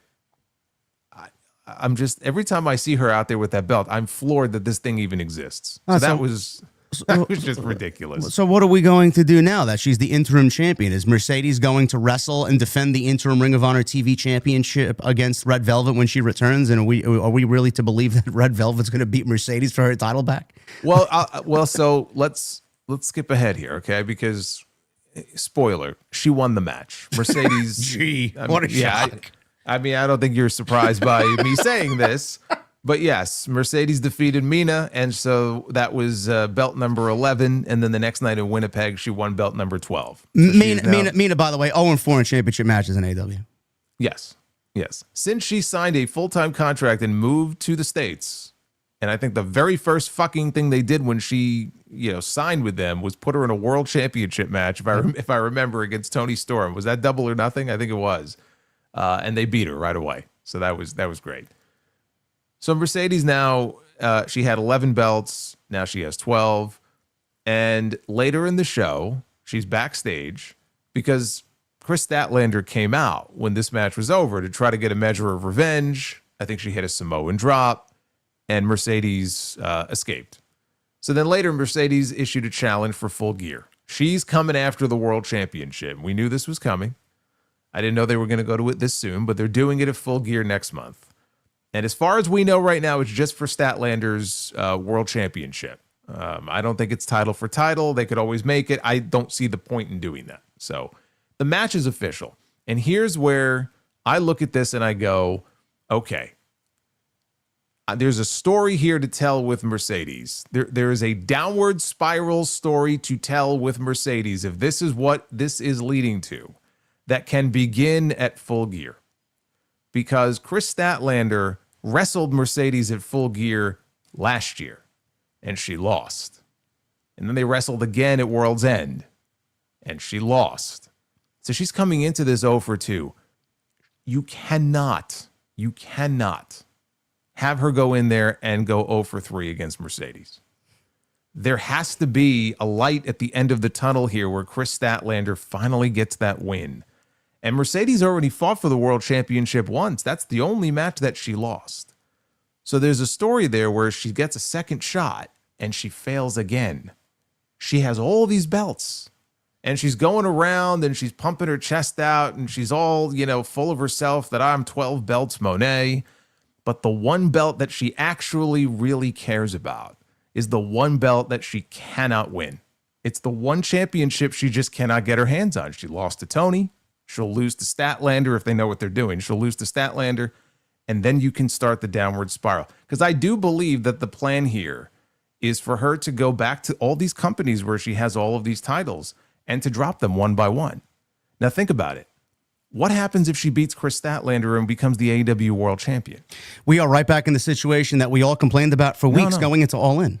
But dude, if the idea is that eventually she's got to drop all these belts, right? She's not just going to give them all up.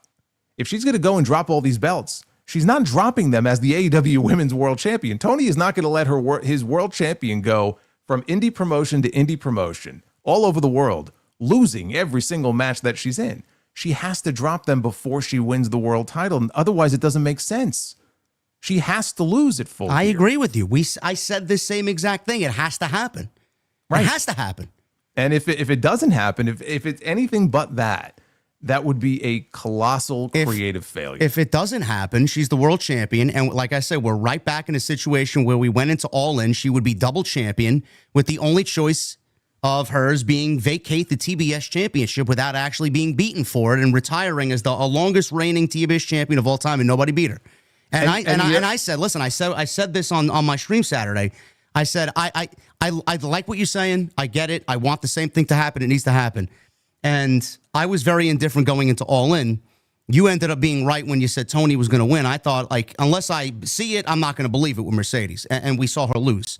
So it's a little bit more now open and a little bit more believable that she will lose to Statlander.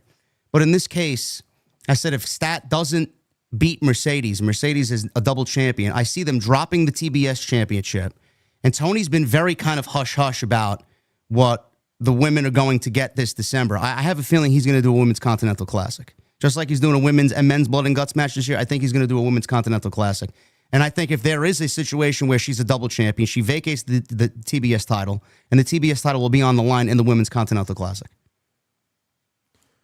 If they did that, then it should be, but he probably would just create a Women's Continental title. I mean, why would he do... Why would it be any different? More championships. Of course. He's not done. He's going to add more. Why would it be any different for the women than it is for the men? If the men have a continental title, why wouldn't the women have one? So, bro, lucky number 13. You don't think that has a nice ring to the creative department over there? Her winning number 13, beating Chris Statlander? I don't care what it sounds like to the creative department. If the creative department knows what they're doing, she will lose this match at Full Gear. Because again, the biggest sticking point here is just that if she is going to start dropping, at some point she will start dropping those other championships. She cannot do it if she is the AEW Women's World Champion. Tony Khan would be an idiot to have his Women's World Champion going around losing everywhere. Right? That's the opposite. Well, who's to say she has to lose? Can't she just give them back? She could, and that would be awful. Like, if we believe the mission here, which is to bring a greater awareness to women's wrestling, and there are many promotions where she has come in and has helped them sell a bunch of tickets, and it has helped their business, then the only way that this makes sense, if she's truly in it to not just bring awareness to women's wrestling, but to help out these promotions and to help out women in wrestling, is to properly drop each of these titles and put somebody over for them. And even if there was like one or two belts that ended up getting vacated, but she's got so many of them, dude, she can't just vacate them en masse, or she's got to lose them. And you can't do that if you're holding the world championship in AEW. So it gives me hope that she won't win at Full Gear. But don't you think that the right story here to tell is that for all these celebrations that she comes out and has on television every time she wins a belt, and she's got belts on tables and shit, and she's always gloating, that the one title that she deep down really cares about is the one that no matter how hard she tries, she keeps failing and she can't get her hands on, and she has to hit rock bottom first before she eventually can win it? Isn't that the story here that would make sense at this point? Well, it would be the only story she has for her titles in the entire time she's in AEW. Yes. So if that's the one, yes. She has to hit rock bottom before she ever holds that championship. She will hold that championship, but in 2026, she should not be winning it from Chris Statlander at Full Gear. Any comments on the comparison she made to herself and Bret the Hitman Hart, saying that she's the best to ever do it? Well, she's a heel. She's trying to get a rise out of people, and it worked. Like, I'm the biggest Bret Hart fan there is, and I laughed at it when I read it. Now, she does have an interim championship. By all accounts, is that actually recognized as a championship in AEW, like legitimately? Yeah, apparently it is. So if we don't do that, and I don't know why we're recognizing the Owen Hart Memorial Championship there, which is not a defended championship in the company, it's not a recognized title in the company. We would be looking still at 10 belts money. So I guess they're really playing up the gimmick, huh? I just had a problem with her winning an interim championship to break the record. I mean, I just find that to be ridiculous. I think the mere existence of that interim title is offensive to me. Like, it's so dumb. There's no need for it. Like, they should have just had, when Red Velvet got hurt, then they should have vacated the championship and they should have had a new champion crowned. Like, it's not that important of a title or a reign where I think an interim title was needed. Athena, if she got hurt, I could totally understand that. But the television title, give me a fucking break. I mean, there's no need to have an interim champion there. No, we will keep a close eye on that. I am in full agreement there. Mercedes needs to lose at Full Gear. Whether that happens or not, that remains to be seen. Statlander deserves a lot better. Hopefully they do her that favor. Match of the night to me, Brodito defended the tag team championships against Okada and Takeshita here. The reason why this match happened is because there was a double eliminator the week prior to the pay-per-view, and the challengers here beat the champions and earned themselves this championship match. This was more so about Okada and Takeshita, Jason, where Okada, big miscue on Takeshita, and he just stood there laughing and smiling and almost acted as if he did it on purpose, something that he long wanted to do here. So they're still, slowly bringing us along with the Okada and Takeshita tension. But like we mentioned before, we don't need to go into great detail again. Brodito has really added a spark to the tag team division. I think Brodito may be the wrestler of the year in AEW. I think he's number one luchador in the world. On top of that, it's nice to see Brody in a spotlight because a lot of people look at him as a breakout guy, a world championship caliber guy when they want to call upon him for that type of role.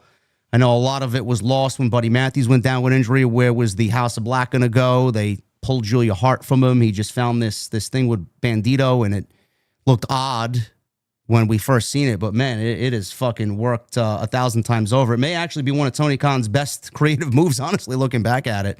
This was tremendous, and in my opinion, match of the night. Oh, easily. Yeah, no, it was easily the match of the night. Again, a long match. I think this was like 27 or 28 minutes. Yeah. So again, you shave off 5 minutes to be able to dedicate towards the end of the show. It's not going to hurt the match at all.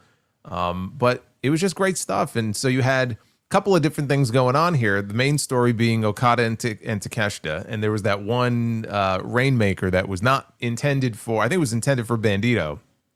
And he moved and he hit Takeshita by accident. But even after he blasted his partner, he had the biggest grin on his face. Like he was so happy with what he just did. And there was a moment even early in the match, because now they do this gimmick, Brodito, where they do the Macarena in the middle of the match. And talk about dating yourself. What was that, 1997? Gotta be, yeah. Yeah, it has to be. But then Okada broke it up, and then Okada did a flipping Macarena where he flipped off the crowd and he started dancing. He's like low key. I look at Okada and I'm like, how is it possible? This guy is like one of the best comedy wrestlers out there, but he's also one of the best wrestlers like of all time. Like as a serious wrestler, you look at those battles he had in New Japan and all the championships and the accomplishments. But he just goes out there and he's such a great smug asshole. And he just, even when in New Japan, you wouldn't have seen this, but there was one period in New Japan where he lost his title and he basically lost his mind. And so he had balloons that he would bring to the ring with him. They were like his support balloons. And I think there was one arena, one building they went to where they didn't allow his balloons or something. It was like a whole thing. And I'm like, this guy's acting like a clown. You know, this is Okada, but like he's fucking funny.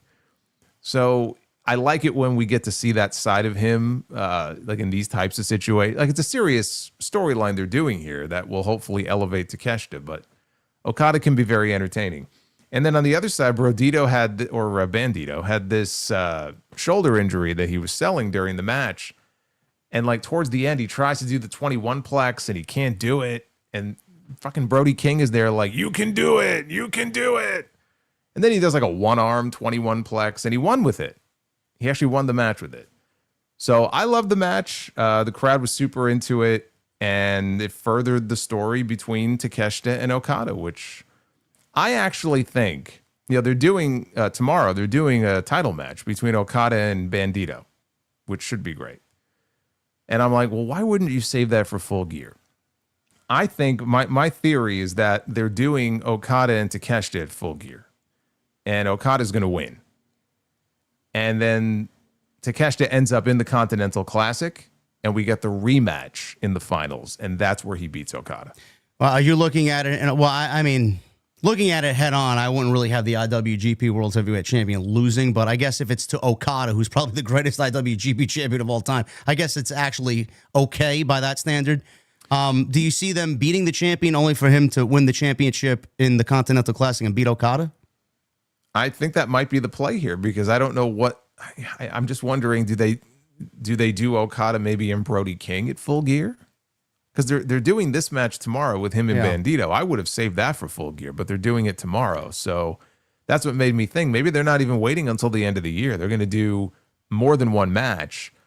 And that's the only hang up. Like, is New Japan okay with, the IWGP, the IWGP champion losing, but he's losing to Okada, who's, probably the greatest champion they've ever had. So that's the only thing politically. Maybe it won't fly, but if they don't have an issue with it, I think that might be the play, and then we get two matches out of it.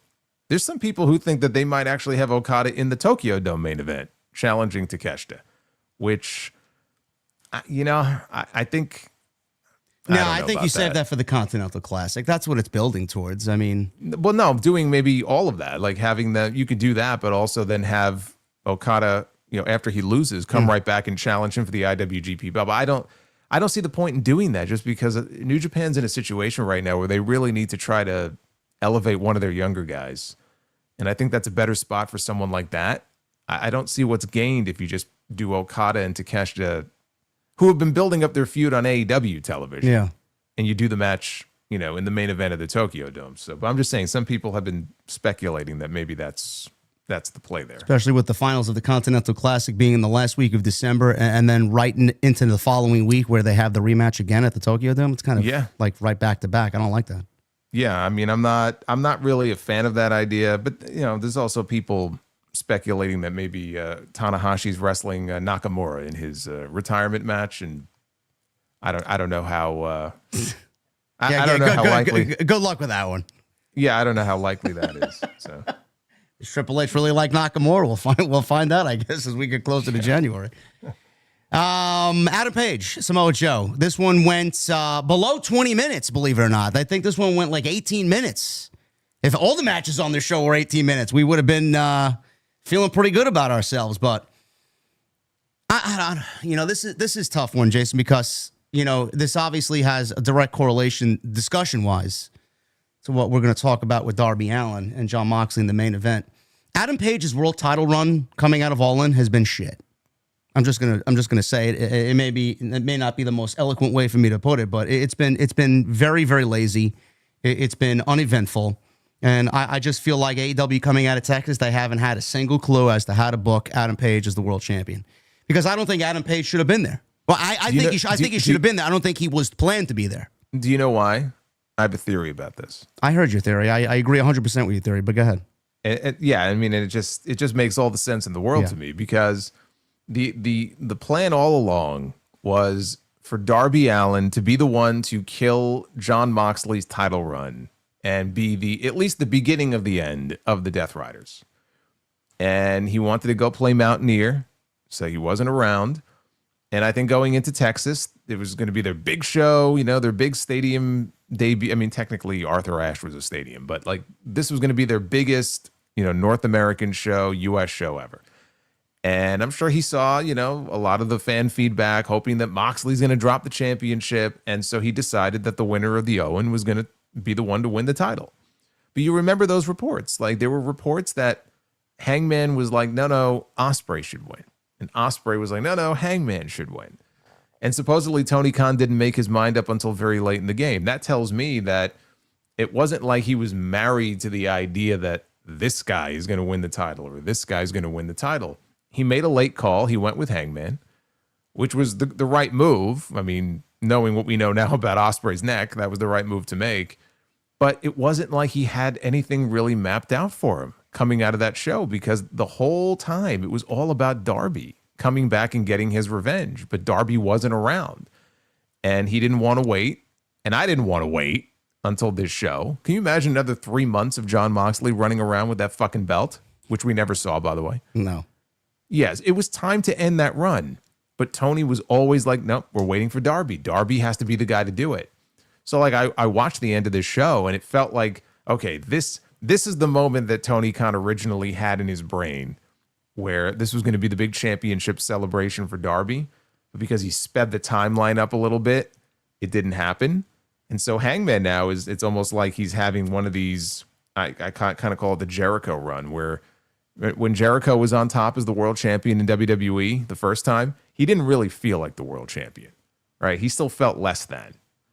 And that's kind of what Hangman feels like. He's had some great matches, but his run has been it's almost like an afterthought in many ways. He wasn't in the main event of this show. Darby and Moxley was, because that's the story that goes back to last year. So that's what I think is going on here. And he just hasn't given enough attention to the Hangman run, because he didn't plan it out this way. And now we're waiting for MJF to come back. He's not even around. So we're in this holding pattern where it's like, all right, what do? We'll plug Samoa Joe in there and end up what we got here on this show, where we had a big angle when this match was over. Yeah, the match itself was fine. I mean, it's a standard championship match. It's not Page's best, not Joe's best. It was good. It wasn't anything overly exciting coming on in, because the story that they built around it was Adam Page is in this mode where he's got to give everybody a championship match. I'm going to give this match to you because you've deserved it and you earned it. Because you lived in Pittsburgh, so I'm going to give you a title match. Like, bro, you're Lee not Moriarty. You're not, it's fucking ridiculous, bro. You're not the booker. Like, you're not supposed to be handing out championship matches like they're fucking candy on Halloween. But Samoa Joe apparently deserves the championship match, I guess, for whatever reason.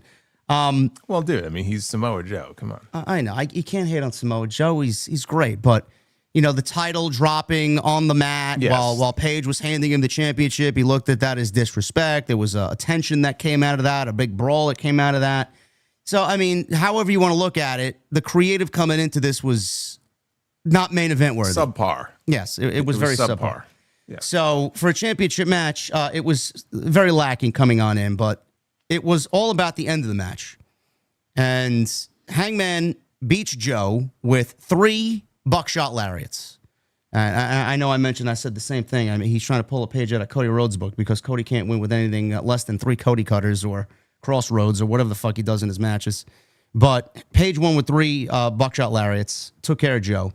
And then at the end of the match, the Ops are out there. Powerhouse Hobbs and Shibata's out there. They're all kind of consoling Joe, and Joe is acting very babyface like. I didn't really think much of it because I thought it was genuinely over. There wasn't really much to tell, or I wasn't really interested in seeing any more of this after Saturday night. But Joe was holding up Page's hand and giving him the finger, and this is the guy. He beat me fair and square. He's the man. He's the champion. All of a sudden, we see him lay Page out, and they 3-on-1 put the boots to him. And now the Ops are heels. And now they're going into a Trios Championship match against another heel faction, I guess a tweener faction, if you really want to break things down, in the Hurt Syndicate on Wednesday night, Dynamite. So they turned Joe heel, Jason, and there is no real rhyme or reason why they did it. The only reason why they did it is because they need to squeeze the juice out of this orange for just one more pay-per-view before MJF comes back. And the only way to get to that match is to turn Joe heel and turn the Ops heel. But I didn't really think much of it because I'm just not genuinely interested to begin with. And they only did it because they need one more match. There's no real storyline implication or storyline reason why they would do it. Doesn't make any sense to me. Well, I'm looking ahead to Full Gear. I actually think after Hangman wins, we might get the return of MJF at the end of that show, laying him out. Because he's got to announce in advance when he's going to cash in that contract. So I wouldn't be surprised if they don't even wait for Dynamite. Like, we may see MJF back at the end of that show. Because, again, that's what they're waiting for. They're waiting for him to come back. So we know how this ends. Are the Ops fully heel? It feels like they are, but I don't know. Maybe they're just heel when it comes to Hangman, and they're going to be tweener, everywhere else. We don't even know if it's a full heel turn yet or not. It felt like it. They got booed at the end of the segment, and Joe's a pretty great fucking heel. So I hope it is a full heel turn. But that's really all it is. It's just, we got to get another match out of it, and Joe will try to make it work, cut those fiery promos, and hopefully there'll be some sort of, explanation for why he's so fucking bitter and angry towards Hangman. Hangman beat him fair and square. So, what's he going to come out and complain about now? We'll see if we get a promo. I know they're wrestling tomorrow. Does Hangman get involved there? Does he cost them the trios titles to the Hurt Syndicate? Yeah, I thought that too, yeah. Put more heat on their feud. That's all that's going on here. They don't have anybody else. And it doesn't make any sense, honestly. What's he going to do? He's going to start a 1-month program with somebody? If MJF is back in time for World's End, what are they supposed to do? They're just going to start another random 1-month feud? You may as well just extend this and turn this into something. They had a good enough match, not the best match of the night, but they had a good match on Saturday. And so maybe they'll add a stipulation of some kind, but to me, this was the only play that really made sense because there's just not enough time to set something up for Hangman that's going to be terribly interesting. If MJF is just going to come back and they're going to do that match at World's End. So it made sense. You think there's a possibility of MJF getting involved and we get a triple threat match with MJF, Page, and Samoa Joe at World's End? I don't want that. No, why would they do that? I mean, why? So he's going to cash in his contract to turn this into a triple threat. Why would he do that? That doesn't even make sense. I don't know. It's any myriad of reasons could. He could cash in the contract, get a championship match, get fucked over, get a championship match again at World's End against Joe and Hangman Page. I don't know. I was just throwing it out there. No, he beats Joe again decisively, and then I would just have MJ. Tony Khan loves doing the lights out gimmick. You have the lights go out, and then they come back on, and oh my God, it's MJF, and he beats the fuck out of him, and then we find out that at World's End, the same show where he lost his title 2 years ago, ironically to Samoa Joe, I'm getting my shot. I'm getting my Triple B back, and they make it very clear a month out, this is your main event for World's End, and we begin the build to MJF getting the championship back. There's no need to add him to this triple threat like that. Why would he even do that? That doesn't make any sense. We already know Hangman's not going to give him a shot anyway because he'll just yell and scream about how you haven't earned it.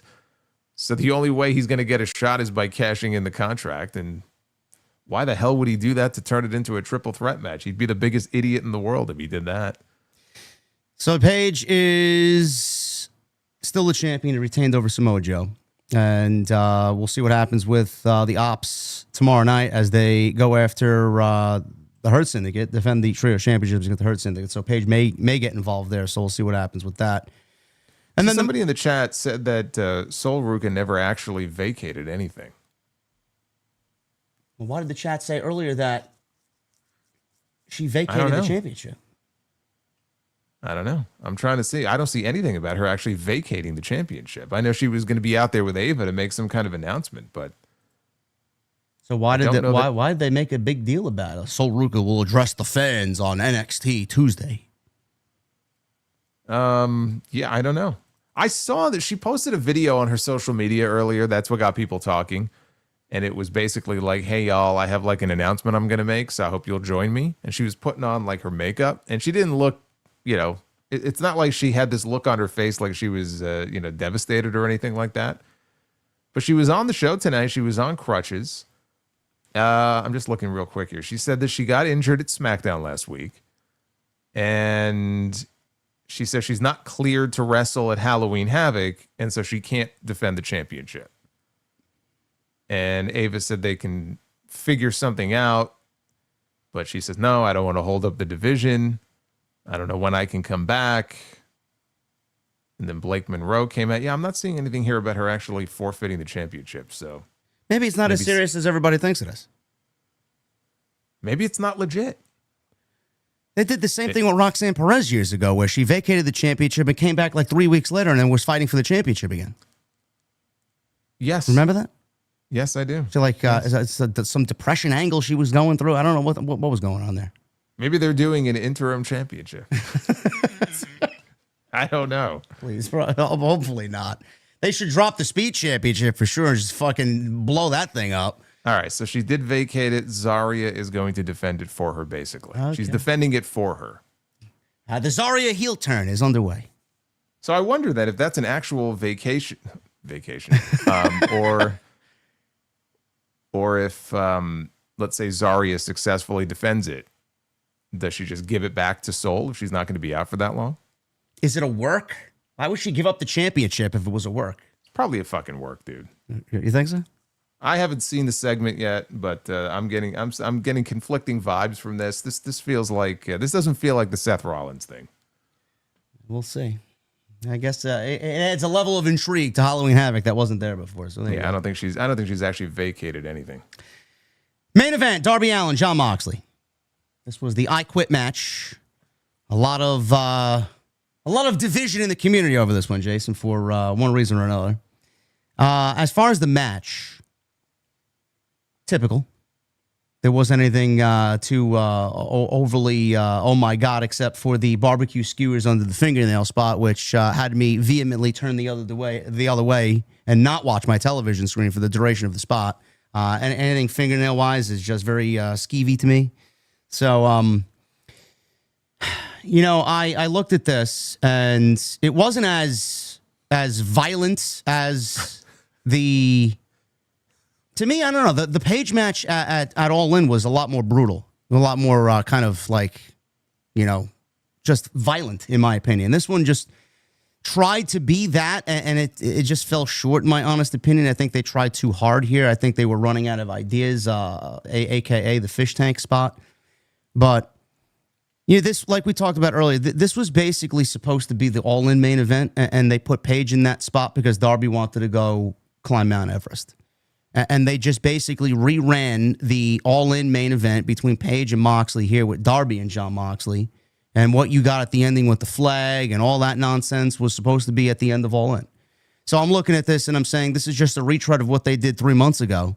And I don't really care one way or another. First of all, I'm taken out of the entire situation by the Death Rider story. I just can't wait for it to be over. I don't know how we get there or what they do. Do they boot him out of the group? Do they turn on him for just losing all these big matches? Just get rid of him. End it. Darby, I didn't really care about his story. It felt like he was fighting this all by himself.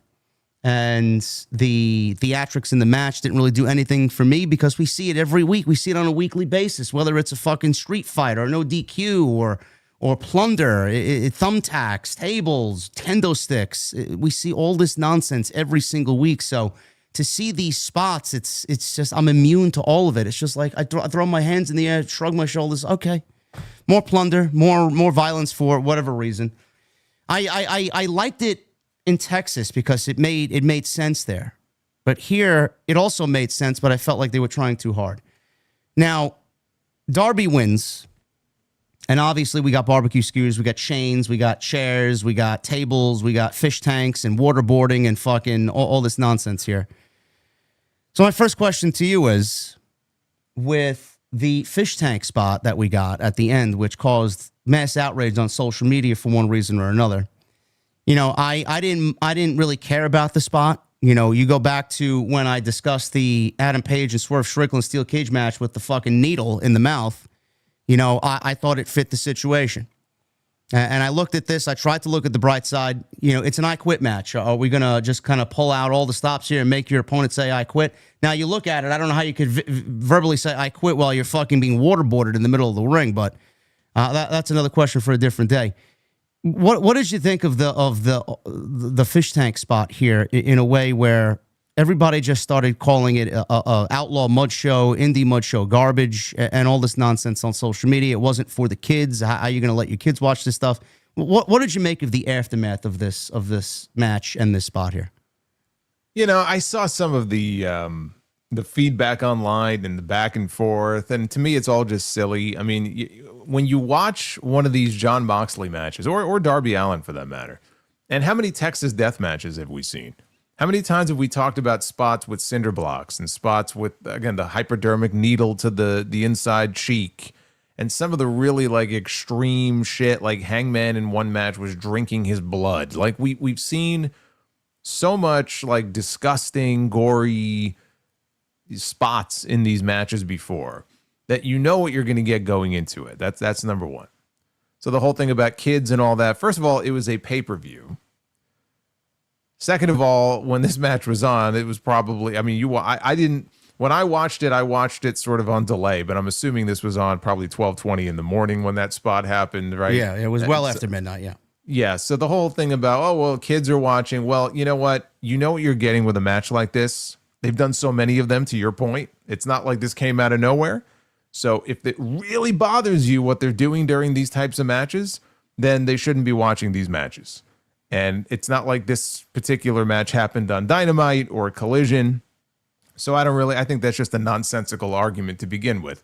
We see silly spots in these matches all the time. This is one of the less offensive ones to me.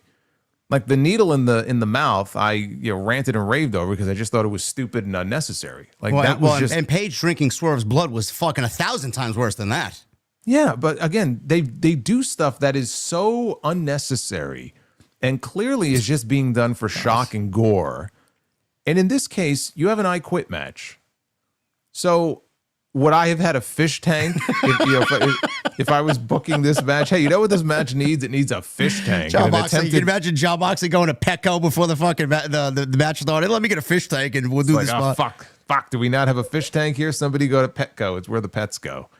And yeah, that would not have been my idea. But in the context of an I Quit match, he's trying to force this guy who he knows and he acknowledged. He said it when they did the jailhouse like interrogation segment on Dynamite. Like, neither one of us are going to say I quit. So he was trying to force this man to quit by attempting to murder him. He was trying to drown. It wasn't a waterboarding. He was fucking drowning the man in the fish tank. Let's call it what it is.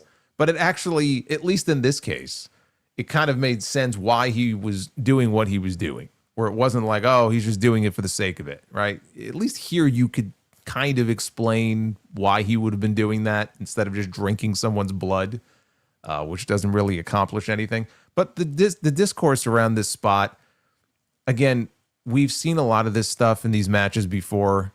This was no different. If you think that it's stupid or, outlaw indie mud show shit, this just reinforced it. And if it's something that doesn't bother you, then this kind of thing is right up your alley, and you probably were applauding them for being creative. Because I can't remember seeing a spot like that in a wrestling match before. You know, please tell me I wasn't the only one. I thought they were going to put like eels or piranhas in the fucking fish tank before they did the spot. No, I didn't. No, maybe they're probably kicking themselves now they didn't think of that. What does that say about me, Miller? I thought they were going to put piranhas in the fucking fish tank. No, you know what though? What they think they would have loved to have done, but they couldn't do it, is if Darby was bleeding and he put him face down in the fish tank, hold him down long enough where the water turns red. Oh. Right? So at least as like a visual, I'm sure they're kicking themselves that they couldn't do that. And that's the other point, which is the fact that now all the stuff you just described, it's going to sound kind of ridiculous, me saying that this match was not as violent as they usually are, because we saw a lot of violence, but it wasn't. It was not as violent or gory as it usually is. And the reason for that, I'm sure, had to do with the State Athletic Commission, because they were in Missouri, and Missouri has an athletic commission, and they're very strict about certain things. One of those things is cutting people open and suffocating them. So we didn't see any attempted suffocations with plastic bags on this show. They had certain parameters. They had certain limitations on this show. I actually think it made the match better that we didn't have a fucking bloodbath and they couldn't go like balls to the wall with all the shit they probably wanted to do. And the fish tank was probably a compromise. Like, all right, well, we can't bleed and we can't do all this stuff, so let's come up with something different. And that was the compromise. I actually think, you know what? These two went out there, and as far as them having like a hardcore type match, it was good for what it was, and they didn't have to spill gallons of blood to do it. That was one of my big takeaways from this. Yeah. Because they rely on the blade and the blood so much in this company. You were able to do a match like that. I mean, there was some incidental blood because I think Darby bloodied his mouth. Yeah. But like Moxley wasn't bleeding. They weren't like, the Crimson Mask. You didn't need it. You didn't need to do it. And they were still able to get their point across here, which is that these two guys are sick fucks who are willing to do whatever it takes to win. And in the end, what we got with the finish, because I saw people complaining about this. Oh, well, what an anticlimactic finish here. Moxley is in a sharpshooter. And he gives, I don't even know if he actually said the words "I quit," but referee called for the bell. We didn't even mention Sting, by the way, because the lights went out, they came back on, and Grandpa Sting was in the ring with that magnificent goatee. He looks more badass now than he did before. Kind of sad that we never got a Grandpa Sting run with that goatee now.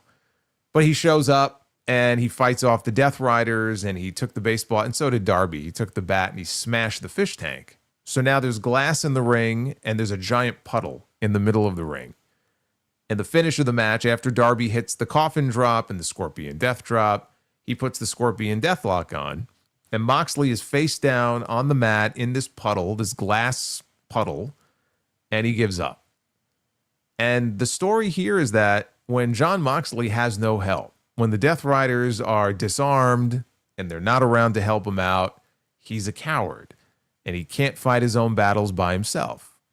And so this was another example of it. That's why he lost the Hangman Page at All In, because, there were no Death Riders to help him. So that's the story that they were trying to tell here. Because all we heard coming into this show is, I'll never say I quit, and you'll never say I quit. And the first chance he gets, he quits. Because he's a fucking coward and he needs help. And I look at the Death Riders now and I say, now I don't want to disappoint myself, because I thought coming out of All In, that was going to be the beginning of the end. And then they just added more people to the fucking group. So now, at this point, do we really need the Death Riders? The answer is no. So how does the implosion happen? We talked about Blood and Guts before. It may be the Callis family, but if it's not, you could have the Death Riders in Blood and Guts, and if they lose again, Moxley could be the one to lose, and maybe in Blood and Guts, after it's over, the Death Riders turn on him. Maybe they beat him down in Blood and Guts, and that's it. That's the beginning of the end for him. Because he's lost all these matches. Like, if you're a follower of his, like if you're a disciple, fucking Claudio or someone, like, he lost it all in. He lost and quit here against Darby. Why are they following him at this point? Like, from now on, why would they follow Jon Moxley when he has consistently lost in these big moments? That's a good point. I don't know. I wouldn't. No, it doesn't make any sense at this point. The only thing that would make sense is for them to at least question. I don't know if they want to do like a slow burn type thing, or if they just want to have like that shocking moment where they all gang up on him. That's why I said blood and guts maybe would be a good place to do it. But like, there's no incentive anymore for them to follow him. Like, why are they following this man? Why would Pac follow him? What is in it for Pac at this point? Nothing. I have to, another one of those situations where I have to see it to believe it. I just don't think they split the group, you know? Well, look, I know they just added Daniel Garcia, but I mean, who gives a shit? So, you could end the group tomorrow and I wouldn't care. It would be, they can't do it too soon as far as I'm concerned. But I think if you try to put like a story context to this, and it's gone on for far too long, but now we're a year later. He won the world title a year ago at WrestleDream. So here we are 1 year later. The time has come. And if the Death Riders are not going to question things tomorrow, then maybe that's the play. Maybe blood and guts, the Death Riders against whoever, Moxley loses again. And at that point, you put a beat down on him. You bloody him up. You fuck the guy up and you begin, I guess, the John Moxley redemption arc at that point. Maybe you can even rope Eddie Kingston into things. But that's what I would do. I mean, there's just no purpose to this anymore. This faction, whatever purpose there was for it to exist, ceased to exist when he gave up on Saturday. Period. End of story. You didn't find any level of kind of disappointment at the end where it was just a Scorpion deathlock and then they went off the air and it's just like that's what we paid $50 for that ending? Okay, so let me ask you a question, because you complain about a lot of the same things I do when it comes to some of the gore and the violence and these extreme spots that they sometimes do. If they would have done some ridiculous, over-the-top, violent, bloody, gory spot, right, you would be complaining about it. You would say, this is so fucking ridiculous. I'm like I'm watching a Saw movie here. And a lot of people would have been bitching about it. So he used a wrestling move. He used a wrestling move that he got from his dad, right, Grandpa's thing. He used his move to beat this man in the middle of the ring. And again, he gave up to a regular wrestling move. Didn't put up much of a fight either from what I saw. And I think that's going to play into maybe the Death Riders kind of looking at him a little bit differently. Again, maybe I'm putting more effort and thought into this than Tony will. We'll see. But no, it didn't bother me because what's the alternative here? It's an I quit match. How are you going to get John Moxley to say I quit in a match where he can't bleed? Keep that in mind. He can't do some of the things that maybe if it was any other state, maybe we would have had a different finish in this match, but they had limitations. Yeah, but two things. One, remember the situation with Copeland and Christian where he brought out Spike and he wielded Spike in front of Christian and Christian gave up because he thought he was going to hit him with it? Yeah. So I was thinking something along those lines, but they didn't give us that. Now, we've seen Darby Allin in possession of a Molotov cocktail, a flamethrower, and to see these things on weekly television with him trying mace, all these things on weekly television to try and basically eliminate the Death Riders legitimately. We get to the pay-per-view and he makes John Moxley say, I quit, or in this case, I guess just lose the match by a submission hold. Yeah. So it's like looking back at everything, like I would have expected a flamethrower or a Molotov cocktail threatening him to a point where he has no choice but to fucking save his own life here and say, I quit.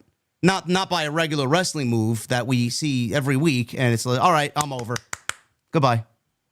Yeah, I mean, compared to something like that, it was a little anticlimactic. And he actually did spray him with lighter fluid earlier in the match, and then the Death Riders came out and wiped it off of him. So they had the lighter fluid there. You could have had Darby, once Sting got rid of them, you could have had Darby spray him down again and threaten to set him on fire. Sure, that actually would have made sense because they were teasing it so many times leading up to the match to the point where you and me thought this was going to be an Inferno match. Yes. That was before we realized that this state had an athletic commission. Maybe Tony should have thought about that before he booked the show in St. Louis. But doing the finish the way they did, they had Sting and Darby hitting him in the knees with a baseball bat to kind of soften him up. And then he put the move on. Yeah, it's not what you would expect to be the finish of this blood feud. After what we saw in the coffin match, by the way, at All Out, which was actually more extreme than this match. So in that regard, it was surprising. And it was like, oh, okay, that I was not expecting that to be the finish.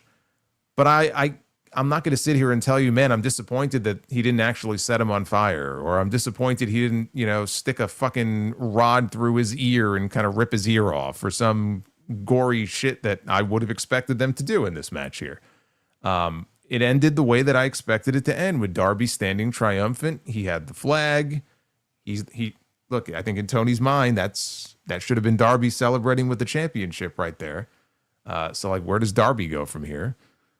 And that's how they went off the air. They wanted the happy moment, which is why they didn't end with the Ops turning heel on Hangman Page, because this was the story that they were building up long term. Hangman and Joe was not a long-term story. It was a short-term fix. So it made sense that this would go on last.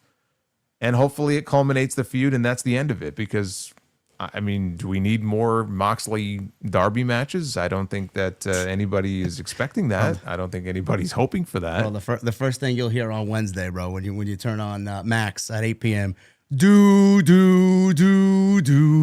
and that brooding music goes over the arena. I would love it if, like, each time they make their entrance now, like, they're further and further away from the building. So maybe we hear that music and then they cut to, like, I don't know, where could they cut to? Maybe like a grocery store down the road, and then they're starting their walk from like the grocery store or something. It's just, they're always in the parking lot when they make their entrance. Yeah, if I never hear that music again, I would die a happy man. Well, that was your WrestleDream fallout. But now let me ask you. Yeah. Because I saw that you had referred to the show, it's the worst AEW pay-per-view ever. And I said, okay, now, holy hyperbole here. We have to talk about this on Tuesday.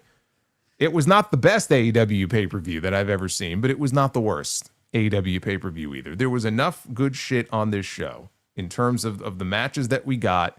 And there were even some story stuff that they at least forwarded and set up things for Full Gear. But like the tag team matches and even some of the singles matches, like you can't look at this show and say that it was the worst AEW pay-per-view that the company has ever done. You could say that it was lacking in story in a lot of cases. You could say that this didn't make sense, or maybe that didn't make sense. But I do think it's going overboard to say that WrestleDream was the worst show they've ever done. I've seen some horrendous shows, and it's usually not from like their pay-per-views, because their pay-per-views have, outside of the length, I mean, their pay-per-views usually are, very good, at least in terms of what you get in the ring. I can't remember them doing anything on pay-per-view that was like offensively bad. I've seen offensively bad shit that gets me pissed off. When I was done watching the show, it was like, you know what? I thought it was a good show. It was not a great show. It had its flaws. I went through what the flaws were, but I think it would be going overboard to call it, the worst show that they've ever done. The reason why I say that, and the reason why I titled my stream that way, is because I don't grade AEW on great pro wrestling matches anymore. I don't. I refuse to do it, and it's a lame way to grade how good their shows are, because it's how they market their pay-per-views. They shit out great matches. Like it's common ground that they give you a great match. The reason why I say that is because of the way we came out of the last show, the television shows leading up to WrestleDream, and the fact that a lot of these matches honestly could have taken place on a Dynamite or Collision, mixed with the fact that they started the show the way that they started, mixed with the fact that the show went on way too long for a fucking B-level pay-per-view where they absolutely sold significantly less tickets from the year before for this show in St. Louis. The lack of stories, the lack of care, the last minute putting matches together, the fact that none of these matches had an overlapping story that you can genuinely care about, which makes the matches better. I just feel like, as far as you put all those things in totality together and you put them into one big package and you present it as a pay-per-view, it was their worst pay-per-view of the year, in my honest opinion. And the only thing I could possibly think of that was maybe on level being as worse or maybe their worst ever was Dynasty this year. I thought that show was awful. And I ranted my head off like fucking LaGreca over The Rock. On that show. And was that Swerve and Moxley? Yeah, and the Bucks coming out and ruining it for Swerve. Yeah, yeah. But that was an awful finish. Yeah, that was terrible. But the reason why I say that is because of just the lack of like attention to detail and the fact that they're just all over the place. And I don't know. There's a lot of things wrong with the product And I try to convey that. People don't really understand that because they don't want to take criticism or understand criticism. But I don't know, man. I legitimately feel nothing towards these shows. Like, great pro wrestling is great pro wrestling. We expect it from them. But Tony Khan, I've labeled more times than anybody else, Mr. Pay-Per-View. I don't think he's given us a good pay-per-view worth $50 in at least a couple of months now. I didn't think All Out was worth $50, and I certainly didn't think this past Saturday is worth $50. I don't know. I mean, my mindset's a little bit different where I've been conditioned to accept pay-per-views for $9.99. So there aren't a lot of pay-per-views that I look at and go, man, that pay-per-view should be $50. But when I look at the show, I will not look back on this show when this year is over. And maybe Tony will, because Tony's been talking about this show like it's like his most proudest pay-per-view, one of the most proudest events that he's ever done. Well, why do you think he does that, outside of him being a shrewd wrestling promoter? Well, I was going to say because he's a promoter and because he wants to, build up these pay-per-views as being must-see, and it's this the greatest thing in the world. Everything's let's great. Talk about why he does it, though. He does it because he knew the show was was under heavy criticism, and he's just trying to deflect that by saying it's great. So all the fan base thinks, yeah, it's great. But he's only saying that because he had nothing going into it. What did he have going into I think it was very telling in his tweet, because he put a tweet out where he actually put the line in there. It's all very subjective, but... And I think that was a tell right there. Sure. Because if it was any other pay-per-view where people were raving about it and everyone was in agreement that it was maybe the greatest show of the year, that line would not have been in that tweet. But that's as close as you're going to get, though. Yeah. To him admitting that maybe it wasn't the strongest show that they've ever done. I'm not expecting him to come out and say, man, we really fucking shit the bed on this show. Like, he's not going to say that. And I don't think he honestly believes that. But like when I was done watching it, I didn't come away from it like upset that like I wasted my time or whatever. And I was able to fast forward through some of the entrances and stuff because I didn't watch it live. Yeah. Or I was watching it like on a delay. So I think I was able to cut the show down by like, 25 minutes maybe on my end, which maybe helped a little bit. But no, I mean, again, it's just your points are valid.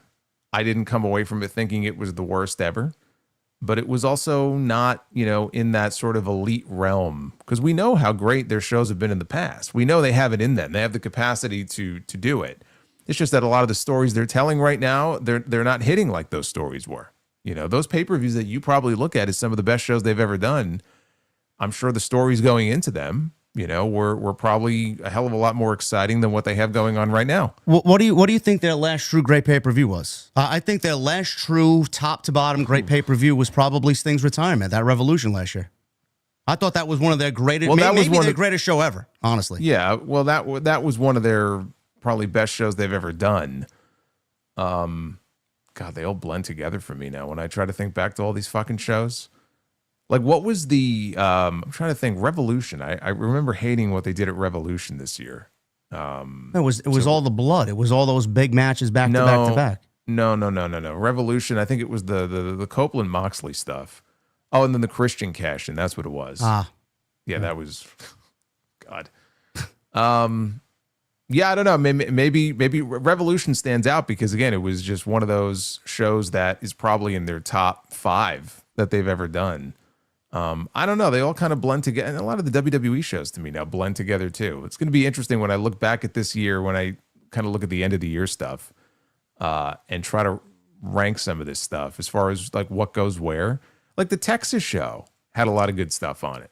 Yeah. The Texas show was good. I didn't like it better than the previous year's All-In. The All-In with MJF and Ospreay, and then Danielson and Swerve, and it wasn't better than that. No. But that was, a stronger show than this. So, yeah, I don't know. I mean, the Sting show is going to be tough to top, though. I mean, they had 12,000, I think it was 12,000 people. Yeah. In the building. I think they had more. I think they had like 16,000 people. Oh, yes. Yeah. That's right. They had about 15 or 16. Yeah. That was actually the same building they're going to be in for Blood and Guts next month.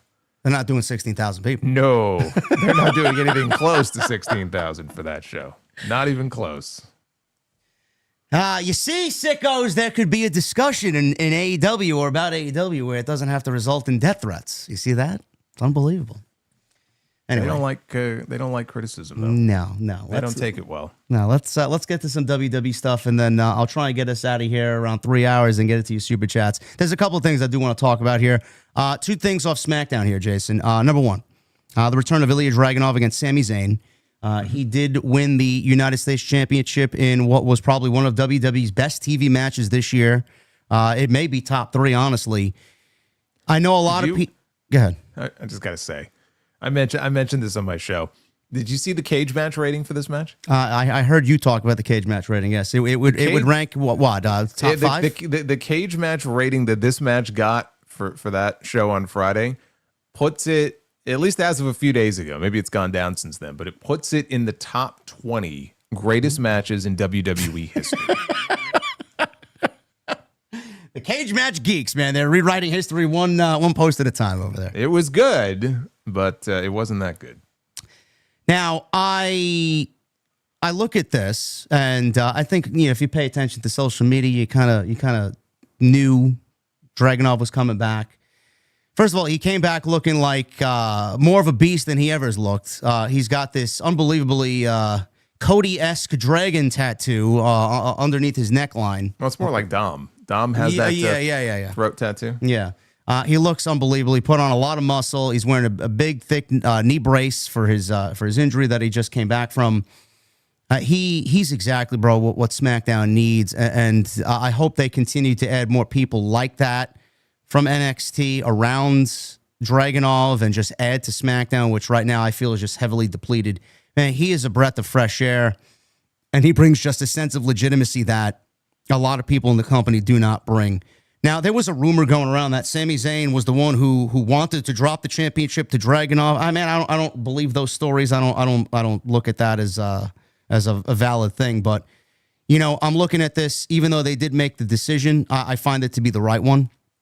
And I was just hoping that in this United States Championship Open that they would have told the story of Sami Zayn kind of breaking down a little bit, like what TK did with Orange Cassidy as the international champion. Those 26 defenses were wearing him down, and when he finally got towards the end, it was the reason why he couldn't do it anymore. I think they failed to tell that story here with Sami Zayn, but I don't really mind that they switched the championship here because, man, was this a match to do it in? Yeah, no, I disagree in that. To me, that would have telegraphed him losing too much. I like it more where it kind of came out of nowhere. I think there were people watching this hoping that, it's his return. How cool would it be if he wins the championship? But I don't know if he's actually going to, win the title. And then he won the title, and I think it was actually shocking for a lot of people because it did come out of nowhere, and they weren't expecting it. And that should be the point of an open challenge. So I like the way that they did it. I thought the match itself was excellent. There was a point in the match where they went to commercial, and I was still able to watch it. And that's when it started to get really good. Of course, during the fucking commercial break, they were laying their shit in, and it felt like a real fight there for a while. And Dragunov just has this great ability, and I saw it in the matches with Gunther, in NXT UK. He has a little bit of Bret Hart in him, in that Bret was so good at making it seem like he was taking just this unbelievable beating in his matches. Like he's really getting beaten down and just selling it and then trying to make the comeback. And he's got a little bit of that in him too. I don't know if it's his facial expressions or what it is, but he's great. And he has been what SmackDown has needed. I think moving him from Raw to SmackDown, even though it gets him away from Gunther, but hopefully one day they'll be on the same brand again. But it's going to be a huge shot in the arm for SmackDown. My hope is they keep the open challenge going. I would like to see them keep that gimmick going for a while. Well, that was my next question to you. Yeah, I mean, I don't know if they will or not. Maybe they could do a segment where he goes to Sammy and asks Sammy, do you mind if I keep this going? Just like Sammy did with John Cena. Because it's been the highlight of SmackDown for all these weeks. I'm not saying it should be like a permanent thing, but there's still more juice left in these open challenges. So yeah. I really hope they keep it going. But SmackDown is in need of some new faces, some fresh faces. And they don't all have to come from NXT. There's people on the main roster right now, or in this case, someone who just came back from injury who can, be plugged into a pretty important spot and can help try to carry this brand. So I loved it. It was the highlight of the show. A little bittersweet because I was really enjoying the Sami Zayn stuff, but hopefully they'll keep that gimmick going for a little while longer. Dragunov versus Priest. Dragunov versus Black, Dragunov versus Carmelo McIntyre. Hayes, McIntyre. I mean, there's a whole list of people there.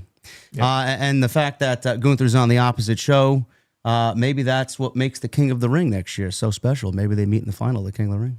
Maybe. Could be. I love him. I think he's great. Glad to have him back. New United States champion there. The other thing I wanted to talk about on SmackDown was the way that they went about the main event, Jason, with Cody Rhodes and Drew McIntyre. Now, Drew McIntyre attacked Jacob Fatu, and he was left under this steel structure. He was bleeding from the mouth, and we saw blood and teeth. What we now know was teeth there. What did you think it was? I didn't really think much of it. I knew it was probably teeth, but it's just like All right, I didn't know what the injury was real life to him, why he was going to be away. So it's like when I first saw that, I'm like, why is it teeth? And then we find out that he's going to get dental. Yeah, I guess so. Yeah. What a great way to debut Danhausen that would have been, right? You see him come in like he's picking teeth up off the floor, putting them in the jar. Oh my God, can you imagine? Then we find out that he's going to be out for not as long as what they speculated it would be, because he's going to go get a dental procedure. So that's the reason for the teeth on the floor there. But McIntyre put him out. Cody Rhodes came out all angry in his suit. He was ready to go right now. He actually said something along the lines, if you want your championship match now, I'll put the championship on the line. We didn't get an official announcement that it was a championship match, but what we got was a 5-minute match that was basically a precursor. Yeah, Corey Graves on commentary begging the truck to tell him, please, is this a title match? Tell me, yes I or wanted no. to know the same thing. So this was a precursor, really, to what I think we're going to get at Saturday Night's main event, and Cody will defend against Drew McIntyre there. But there was a small part of me, Jason, where I thought, are they really going to do a title change here? McIntyre's going to beat a fucking full-on wearing suit Cody Rhodes for the championship. I mean, that would be something fresh, huh? Oh, that would be something terrible if it happened on Friday, because you have Saturday night's main event coming up in 2 weeks. And so, no, we have to pivot here, because what happened is Fatu wasn't cleared. And the decision to go with Cody and Drew was only made very late in the day. It was very last minute. So the idea that Cody was going to drop the championship unannounced in a match that I don't even know if it went 5 minutes at the very end of that show would have been foolish. What I would like to see them do, and I think actually maybe while we have been on the air doing this show, I saw there might have been a video from Nick Aldis. I think they made it official that he's going to be defending the championship, I believe, against Drew at Saturday night's main event, which seemed pretty obvious coming out of that show, because he hit him in the head with the belt. He got himself disqualified like a heel, which was kind of strange. I would do the title change on that show. I think you do a WWE championship change in Salt Lake City, and you put the belt on Drew McIntyre. Now, straight up, or some nonsense with Randy Orton? What's going on? I think you go with the idea that Cody and Drew originally supposedly had for WrestlePalooza, which is that Randy Orton accidentally cost Cody the championship, Drew wins it, and then you can begin to actually, explore this story with Cody and Randy. And then at Survivor Series, you run it back maybe as a triple threat and get Randy Orton involved in this. Because Randy Orton comes back, he's back for 2 weeks, and then he just disappears for like 6. So it would be nice to get him in the mix in, an actual angle here, instead of just teasing it, which they've been doing, it feels like, for years. But to me, I don't care how they do it. I think you have to do a title change on that show. Drew cannot go in there and lose again. No. He can't. No. Just a word of warning, the StreamYard thing came up again, stay in studio. So you may get caught by the Wyatts here in a little bit. All right, I'll keep an eye on it. I'll keep an eye on it. I agree with you. I think that's the right way to go about it. And, I've been mentioning to you for the last couple of weeks on this show what I would want my desired WrestleMania match to be. And that's Cody Rhodes and CM Punk. And if they really want to fucking fuck shit up and make it interesting, do you think if that's the case, that could be them potentially leaning towards starting the Cody Rhodes heel storyline going into Mania season? Or is that way too soon and we're just going to play it safe like they usually do and have Randy Orton be the heel and then keep Cody the babyface? I don't know that I see them going to the Cody heel stuff before WrestleMania. I feel like if they're going to actually do it, it's coming out of Mania. And I don't even know that it's going to be Cody and Orton. You mentioned Punk, and we'll get into the Raw discussion here in a second, but I am still, one of the ideas that I'm very much in favor of and I find very interesting is getting Punk on SmackDown between now and then so we can get Punk and Cody at WrestleMania. Yeah. So whether he wins the Rumble or the Elimination Chamber is irrelevant to me. Well, the Elimination Chamber is in Chicago, so I guess that could be a potential. Yeah. Well, there you go. Yeah. So that to me is a match that catches my interest because we've gotten little teases between them and actually we got a great promo. God, how long ago was it that we got that in-ring promo with them? It was before the Rumble. Yeah. It was before the Royal Rumble one year. Actually, the year maybe the first Rumble Punk was back in. And yeah, it was like, all about the championship and what it does to somebody because he's been there, and it was like kind of like having this dark cloud hover over Cody Rhodes. He's turning into a different person. And it was a great segment, and it got me really hyped up for an actual match between the two of them, and we still haven't gotten it. So Cody and Randy is fine, but if they're not going to do that, I'm all for Cody and Punk. And now that Rollins is out of the picture for the foreseeable future on Raw, it might make it a little bit easier to move Punk over to SmackDown.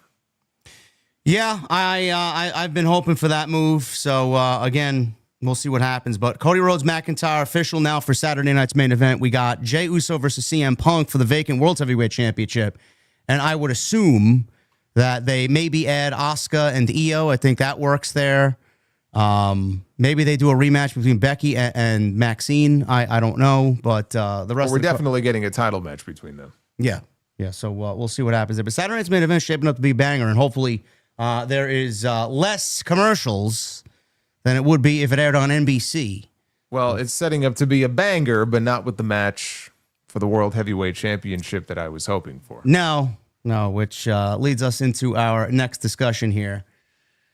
Last night on Raw, we had Adam Pearce come out, and he was about to make an announcement on the future of the World Heavyweight Championship. And before he did that, Mr. Breaker, Bron Breaker, Bronson Reed, and Paul Heyman arrive in the building.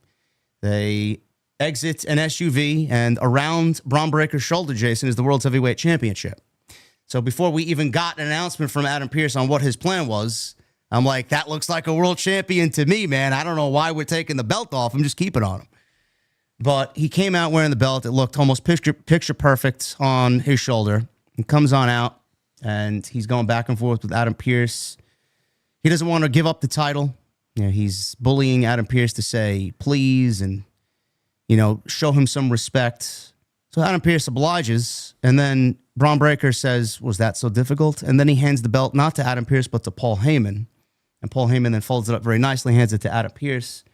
Adam Pearce then goes on to say that there will be a new champion crowned at Saturday night's main event. The crowd booed, but CM Punk is already in that match. Who is his opponent going to be? We're going to find out tonight in a Battle Royal.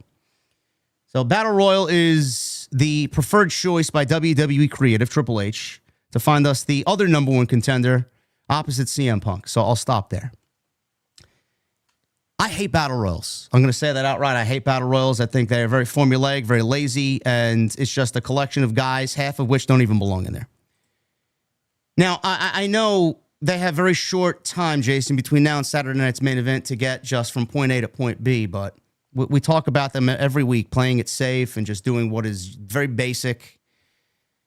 Was there another idea besides a Battle Royal that you would have went with? Because I just find it hard to believe that was the best idea coming out of the creative room last night for Monday Night Raw. I felt like maybe a 4-man tournament, taking the 4 top guys on the show and putting them in matches next week and building towards a finals taking place in the main event of next week's Raw, with that match leading to the number one contender for CM Punk.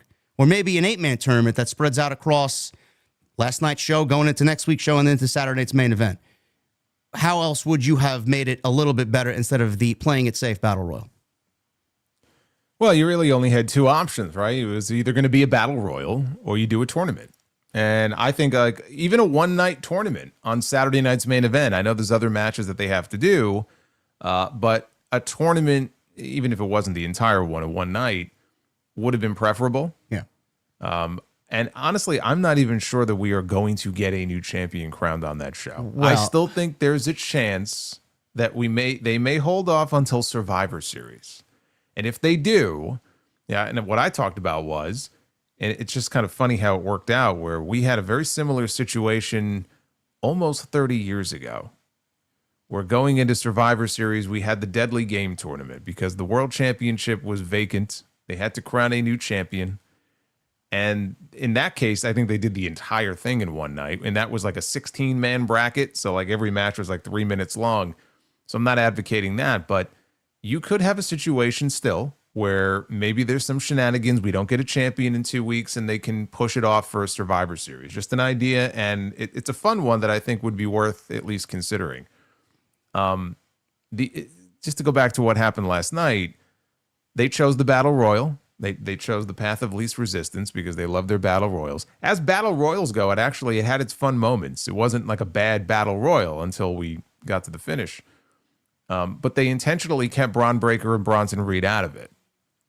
Now, the one good thing about that I'll say is that I know I am, sticklers for things lacking logic in wrestling.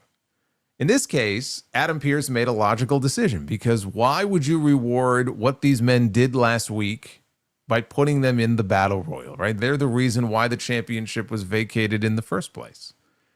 So he chose to take them out of the Battle Royal, and it makes sense. Even though I really was hoping that Bron Breakker would be in the Battle Royal and would win the Battle Royal.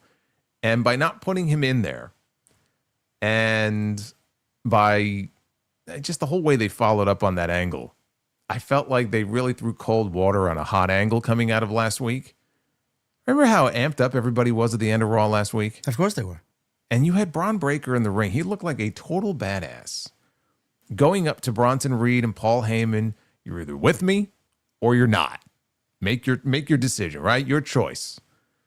And it was like they were terrified of him, and so they chose to stick with him. And then this week, he hands over the championship. There's a segment later in the show in the back where, Paul Heyman is giving him some spiel about being patient, and then Breaker's like, I guess I have a lot to learn, huh?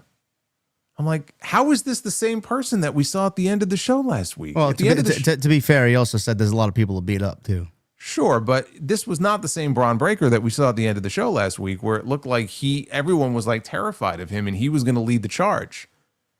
Right? This week it was like, nope, Paul Heyman is going to lead the charge here, and they're just kind of in the same spot that they were in when Seth Rollins was still in charge. So they had the chance to do something fun, and it just feels like they're not going to do that. And that, to me, was the biggest disappointment coming out of the show. I think that they mishandled the follow-up, I think. They should have done it a little bit differently with Bron Breakker. So they did the Battle Royal. It's not what I would have done. I love how Punk came out to do commentary, and first thing he did when he got to ringside, he looked up at LA Knight and said, I hope it's you. And I'm sure there were a lot of fans thinking the same thing. Yeah, I do too. Well, more so than Jey Uso, yes. I knew better, though. I mean, there were a lot of people very upset last night, and I was just like, I mean, what did you expect? We had a couple of LA Knight fan accounts on Twitter, bro, saying that they're giving up and closing their pages down because LA Knight never wins. Oh, now they figure out that he never fucking wins. Not all those main events the whole summer that he won like one out of all of them. It's not that serious, man. Take a walk to Starbucks and get yourself a fucking coffee. Their whole worlds have been shattered. Are you kidding me? Like, he can't even win a freaking Battle Royal to just get a shot. It wasn't like the Battle Royal was for the championship.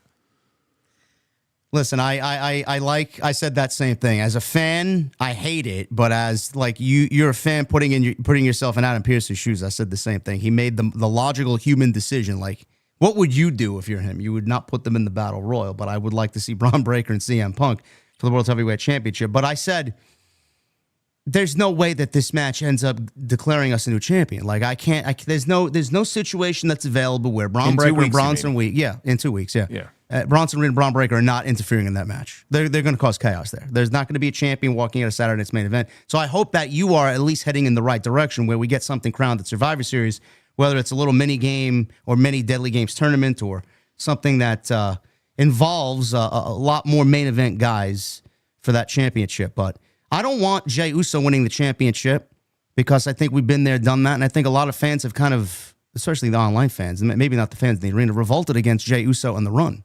CM Punk, I think he's so above the World Heavyweight Championship. I don't even want him to win this championship. Not Rollins out of the picture. I don't want him to win that championship.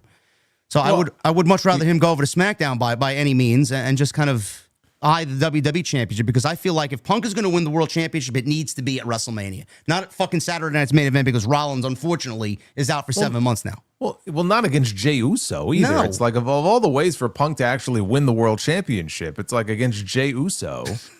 What the fuck? Like, no, like that's not the way it's supposed to be. No. But like, I watched that battle royal, and look, Jey Uso, and I already saw some people earlier making mention. Oh, wasn't Solomonster the one who pitched Jey Uso to win the royal? First of all, clown. No.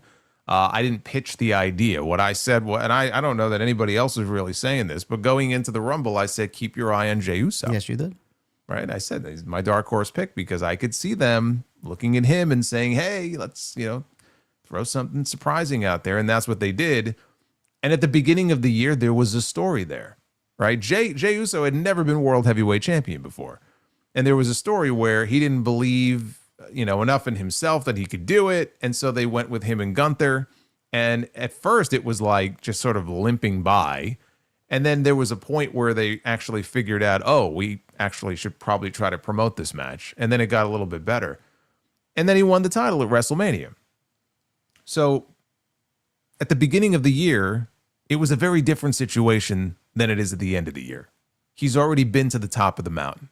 We already got the run. The run ended, as it should have.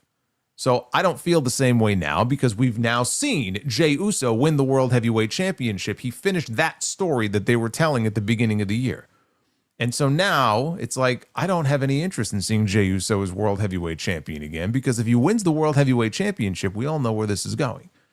And where this is going is him and Roman at WrestleMania next year.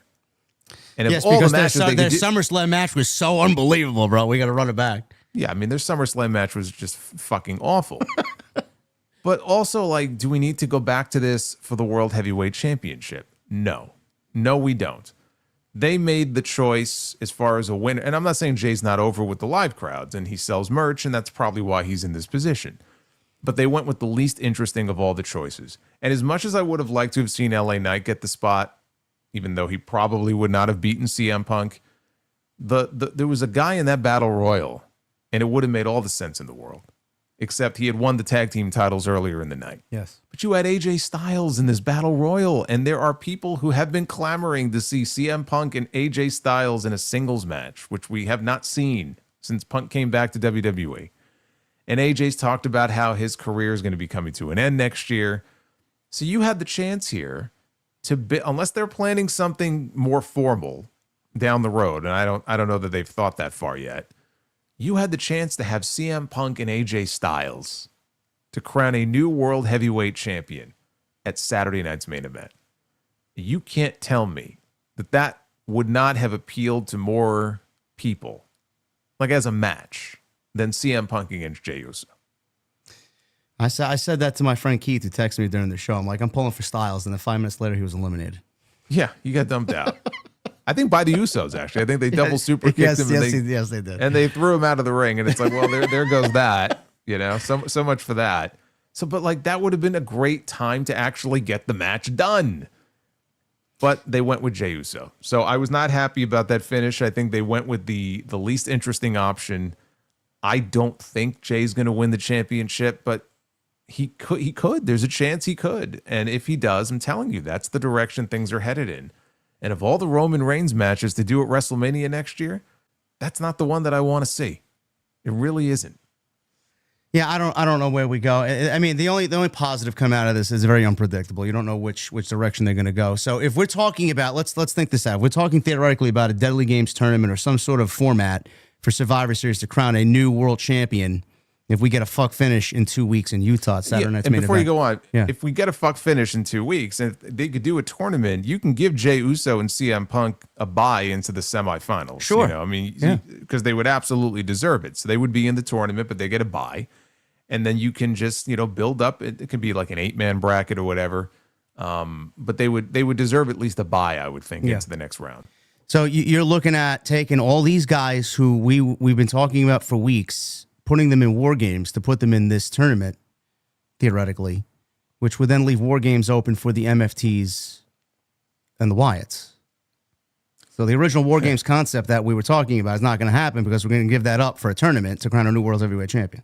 And that was the feeling I had coming out of SmackDown on Friday. Like maybe we're looking at this wrong. Yeah. Maybe it's not the Vision in War Game, or at least not anymore that Seth is hurt. Maybe they might actually do the MFTs against the Wyatts.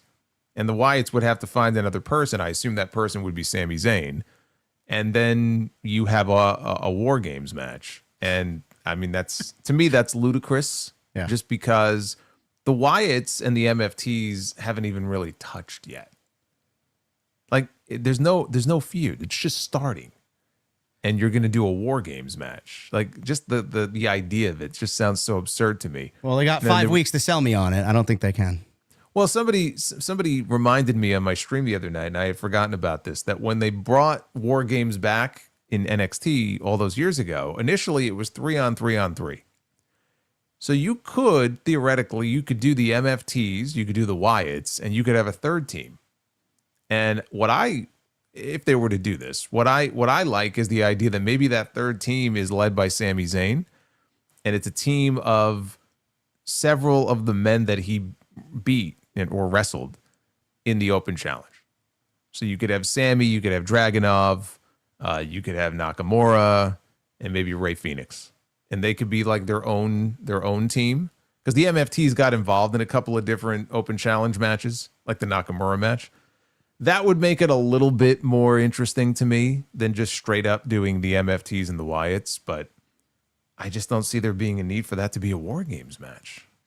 Seems so unnecessary. Yeah, now that you lay that out, I probably just go with the Wyatts versus MFT straight up 5-on-5. I don't know. And that appeals to you? No, it doesn't. I've actively been trying to not put that out there in the universe because I so desperately don't want to see it. But you know, I would like to see a good tournament. I'm a sucker for a good tournament. So if that's the case, thing. They're committed to this War Games thing because that's the thing they do now. It's in the advertising and the marketing for the show. So you know, you can't really do like an entire tournament in one night like they did all those years ago. But you could at least, you know, have like at least the finals. But you could have the finals or the semis and the finals, in addition to whatever John Cena is going to do, and then the 2 War Games matches, and then you have a full card. Yeah, I mean they did that back in the day with the later Vince era King of the Ring pay-per-views. I mean they only did the semifinals and the finals, and then they just kind of withered it down to the finals eventually, and then they got rid of the pay-per-view. So I don't see them doing a full-blown tournament, 8-man tournament on the show. No, but I would like to. They can't with the War Games matches. No, I'd like to see. I'd like to see something like that crowned for a new champion. But a couple of questions here, Jason, in regards to Jey Uso. Do you see them turning him heel? Because a lot of people were like, maybe they turned Jey Uso heel after he kind of dumped his brother out over the top rope and kind of betrayed him to win the battle royal. But I looked at that as like every man for himself. What the fuck is he upset about? Yeah, I mean, who did he betray? Like, can we not pretend that there wasn't a segment in the middle of the show last night where the Usos were backstage and Jimmy was taping up his fingers and he told Jey, like, I'm coming for everyone, including you. Yeah. In the battle royal? Are we just like pretending that didn't happen? Like, why is Jey the bad guy in this instance? Like his brother helped him out a couple of times. That's his own fucking fault. Like Jey Uso did nothing wrong. So if Jimmy Uso has a problem, it's like Hulk Hogan being eliminated in the Rumble by Sid, the little whiny bitch that he was, and then he pulls Sid out of the ring, like the ultimate heel. Like, if I can't win, then you can't win. We'll let Ric Flair win, and he pulled him out of the ring. Yeah. And it's like, dude, it's every man for himself. Like, what are you complaining about? Could he go heel? Yes, I could see him going heel. But I think the way it would happen is he gets it in his head, like he's listening to Roman, and he's taking Roman's advice, and he's like, got to look after ourselves, can't look out after anybody else. And he's thinking that he's like the new tribal chief. You know, he gets a big head. That's why I say, like, the WrestleMania match then would probably be Roman against Jey, right? Because Roman would have to sort of bring him back down to, you know, his level. So yeah, I could see it. I could see a Jey Uso heel turn out of this, or maybe a Jimmy Uso heel turn. Either way. The next question is, before we get to the next story here, do you see, now don't laugh at me because I've thought of all different variables here. Do you see Jey Uso, being that the story is, I mean, you know, they've been kind of telling the story of like he's like wanting to be like Roman, and Jimmy's like, I don't see an Ulafala around your neck. You know, you don't call yourself the tribal chief or whatnot. Like So Roman Jr. Yeah, Roman Jr. Do you see potentially? And I don't want to mention the man's name to come back to television because we know what happens when he does. Everything is just fucking turned upside down. Do you see The Rock potentially getting involved with a storyline to a point or anoint Jey Uso, the new tribal chief, which then leads to Roman versus Rock at WrestleMania in Las Vegas next year? No. Okay. I just got to put it out there. Don't see it. Don't want it. No more Rock and Roman for you, huh? Not at WrestleMania next year, no. If the Saudis want it, then we'll get it at 43, but we're not getting it at 42, I don't think. All right. There you go. Yeah. I mean, I hate that you brought that up. I really do. Watch it happen next year. Be like, I'm going to clip this show and put it in the fucking show we do that week. Can we not? No. Can we not? Another WrestleMania here where we're going to be talking about this man coming in that probably won't happen. And if it does, it's going to end up fucking everything up. Can we not do this, please? Who knows? Who knows? What about the vision? You still see, I know we gave fan theories last week about what we want the vision to be, led by Paul Heyman. There was a story on Austin Theory this week about, this is from WrestleVote, still has strong internal support. So the report indicated that theory may have already been included. Backing up what Meltzer said in the Observer last week. Yeah, so do you see them kind of building that group as far as a Heyman faction, legitimately what he thinks is the vision, the future of the WWE, to include an Austin Theory, and we talked about maybe an Obafemi or someone else from NXT. Do you still see that being the direction for the group? Yeah, I do, because the vision is still a thing. Like, just because Rollins got hurt, I mean, it's pretty clear from last night. The vision itself, it's still a living, breathing group. It's not being broken apart. So they have to replace Seth. When I say replace Seth, I don't mean like find a new leader. But they have to add at least one more person. And it sounds like it might be Austin Theory, and I think you could even add a fourth if you wanted to. So, yeah, this is not it. They need that top heel group. You know, the Judgment Day is not the top heel faction on Raw anymore. So you need that top heel group. Triple H loves that. And the vision's not going anywhere. I think Breakker should be the de facto leader of the group. I do. I think he steps up. If there's got to be a leader, it should be him. Or like him and Reed even. Maybe they kind of share in that responsibility, but it should be their group. Yeah. And if you want to bring in an Austin Theory, if you want to bring in, an Obafemi, or if you want to bring in eventually take your pick. It could be anybody from NXT who you might want to call up. Fine. But this should be Bron Breakker's group. Because the whole point of this, before Seth got hurt, it was building eventually to Breakker being the breakout star of the group. Right? That's the whole point of the vision. It was to elevate Bron Breakker. Here's their chance to do that. And maybe he's not going to get the belt right now, but you could at least elevate him to more of a leadership position where we get to see him speak a little bit more and try to, show off more of his personality and what he can do instead of just being the guy who grunts and stands in the background most of the time. So, yeah, the vision's not going anywhere. An early vision of WrestleMania. I pray to God that we don't get Roman and Jey Uso again. That just sounds completely dreadful. I'm hoping for a Roman Breakker WrestleMania match, Punk, Cody. And if they want to run Jimmy and Jay back from what they're doing now and it builds all the way to WrestleMania, I would accept it as long as the story's good. Maybe they do have it within them to do a lot better than what they did a couple of years ago. I don't want to see Jay versus Roman. I'm telling you right now, I don't want to see it. I think that just sounds awful. So that is Monday night. We have still a lot to look forward to, a lot of unpredictability going into Survivor Series. I see WWE turning the corner creatively a little bit. SmackDown's been good 2 weeks in a row. Raw's largely been good for the better part of now 5-6 weeks. Survivor Series, John Cena's retirement match coming up. There's a lot that's going on, so WWE TV is a lot better than it was during the summer months. I'll tell you that right now. So we got a lot of stuff to look forward to. A couple more stories here, and then we'll get to your super chats. One, AI. There was a story on AI where it was reported that WWE would be integrating AI into helping them write creative. Now, there was a story that leaked, and it was Cyrus Kosari was named in this. He got a job after spending 2016, 2022 at BuzzFeed as a producer, and then joined an MMA promotion, One, where he stayed from 2022 until WWE brought him on in. Now, per Dave Meltzer, Triple H told his team that Kosari was there to integrate AI into creative services like video and graphics, but also into WWE storytelling. And we saw some of that with the Grande Americano vignettes where they all looked AI generated and they had all these different luchas in the background, and that was all very AI generated. It was definitely AI generated. Yeah, so they already kind of gave you a glimpse into what they were going to use AI for. So Dave Meltzer claims that the CCO said that a shift to using AI is inevitable when it comes to creative and pro wrestling.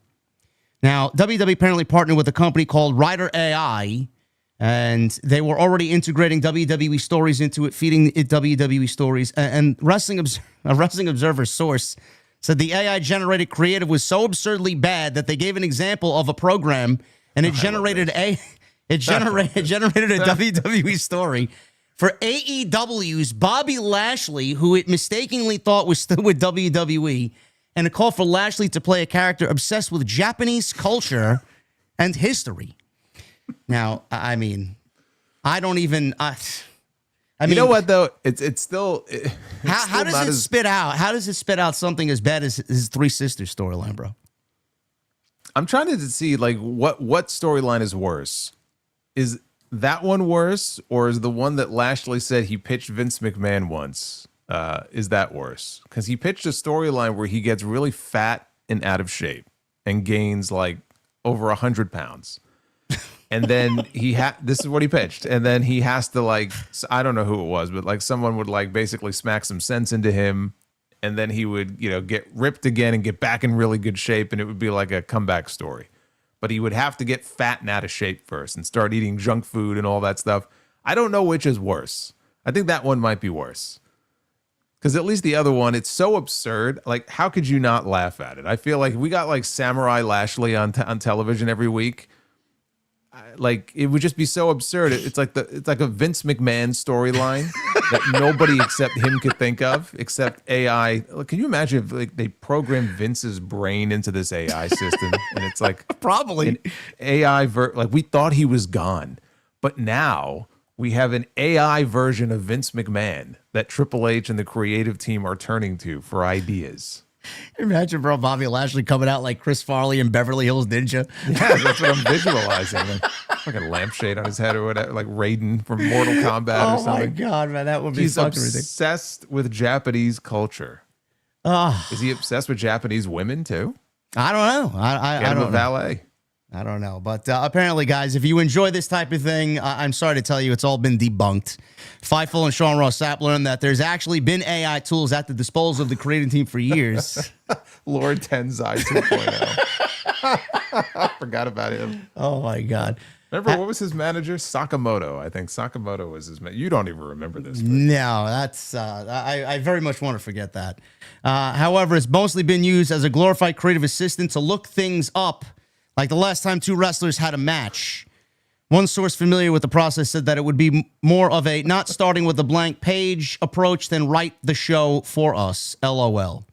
And asking around on the creative team, nobody said that they knew of anyone on the team who actually used the AI system provided for more than a couple of minutes. Regarding the new hire, the WWE creative team is of the impression that he's being brought in to find ways to help using AI to remove background noise of shots and organize files quickly, or work on production elements as opposed to creative storylines. One employee in production told us that they work insane nonstop hours and that they're actually excited to get AI in aiding in some of the things that would help them minimize their work. So, yeah, that's that. Michael Hayes, Paul Heyman, and Ed Koskey are not AI, and they took exception to the belief that the AI storylines were going to be happening. There you go. You mean you mean Bruce is not AI? No, actually, okay. in some sense, I would take AI over Bruce Pritchard's storyline. You know who I think could use AI to make Dynamite better? Tony Khan. Well, here's the thing. Tony Khan said a few years ago he was messing around with ChatGPT, and he had ChatGPT book an entire episode of Dynamite, and he said it was based off of an outdated version of the roster, and it didn't really do a good job. So he's already tried this before, and it just didn't work out. He wasn't happy with the what the product was. So he's doing it on his own, but I still can't get over this Bobby Lashley storyline. I'm just trying to visualize this in my head, and it's just cracking me up. I kind of want to see it now, actually, to be honest with you. Oh my God, man! The things that we that we see on the feed. And it's AI. WWE, so you know that if they did this gimmick, you know when he comes out, like you know what his theme music is going to be, right? What is it going to be? Some random AI generated Japanese? No, it's going to be like the old Orient Express music when they used to come out. They use that for like multiple people over the years. That's what WWE does. I'm going to do a storyline like this. You have to have, symbols at the beginning of the entrance music and, fucking bow and all that. Like they don't have a great history with some of these gimmicks. I don't know that Bobby Lashley would go along with this. Speaking of gimmicks, I'll end with this before we get to the super chats. There was an excerpt I seen because Natalya was interviewed on Chris Van Vliet's podcast, and she talked about her infamous gimmick where Vince wanted her to fart. She revealed that the idea...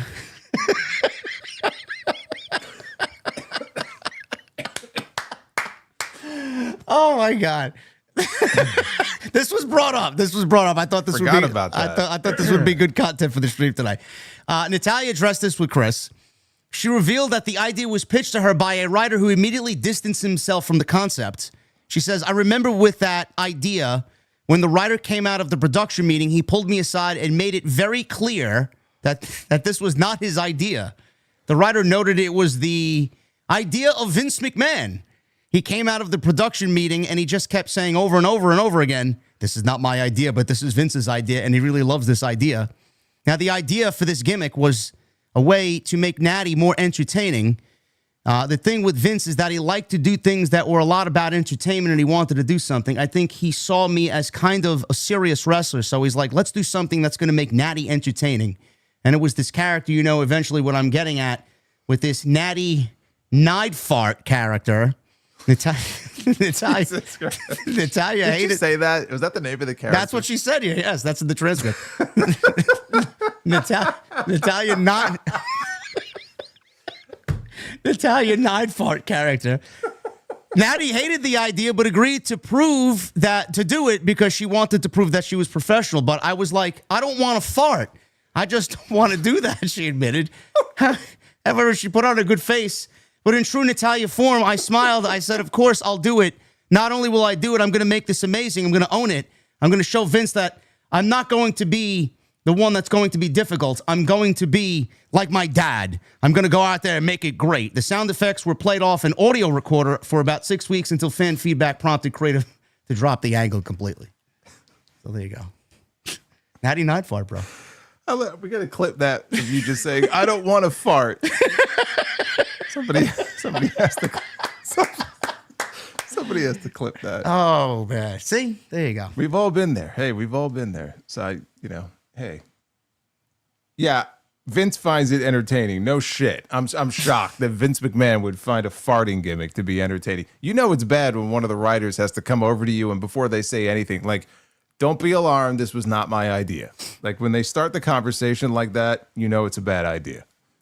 And to believe, actually, I do believe it, but do you believe that there are some people who want this man back running the show and the company? Yeah. Yeah. Well, again, these are the same people where if they hit his music, they'd be the first ones bowing in the crowd. Yeah. So, yeah, that's, I figured I'd save that for the end there. But thank you guys for joining us here on episode 117 of TNT. We're going to get to your super chats now, actually, and then call it a night. Thank you guys very much. Please hit that thumbs up. Let's see where we're at right now. We got 884 likes. I know we can get to 1,000, guys. We got 2,400 plus in here, so make sure you hit that thumbs up if you have not done so. Super chats are open and will remain open. Best way to support what we do here is via the super chats. And please go follow Solomonster on Twitter and on YouTube. Everything you need is linked down below in the description. Robbie with a 199, as I'm still seeing ats on my screen. I can't get rid of this. I don't know why. 199. Cena for the speed title. We need it. It's a good idea solo. Yeah. I talked about that last night because people were talking about Dom wrestling Cena at Survivor Series. And there's a lot of people who apparently want to see John Cena win this Grand Slam or whatever. I don't give a shit. But they'll always got to win the IC title so he can win the Grand Slam. I go, so why don't they just put the speed title on him and then he'll win the Grand Slam? Or does that not count? Right? He could win the speed title. He could win. What else can he win? Like, it's just, Are people really like clamoring for this? Is this that big of a deal? I guess so in some circles, yeah. Jim Hardy says, Vince really knows what a good shit is, brother. Oh yeah. Yes, he does. That's what I say. If anybody knows about that, it's him. We know what he's into.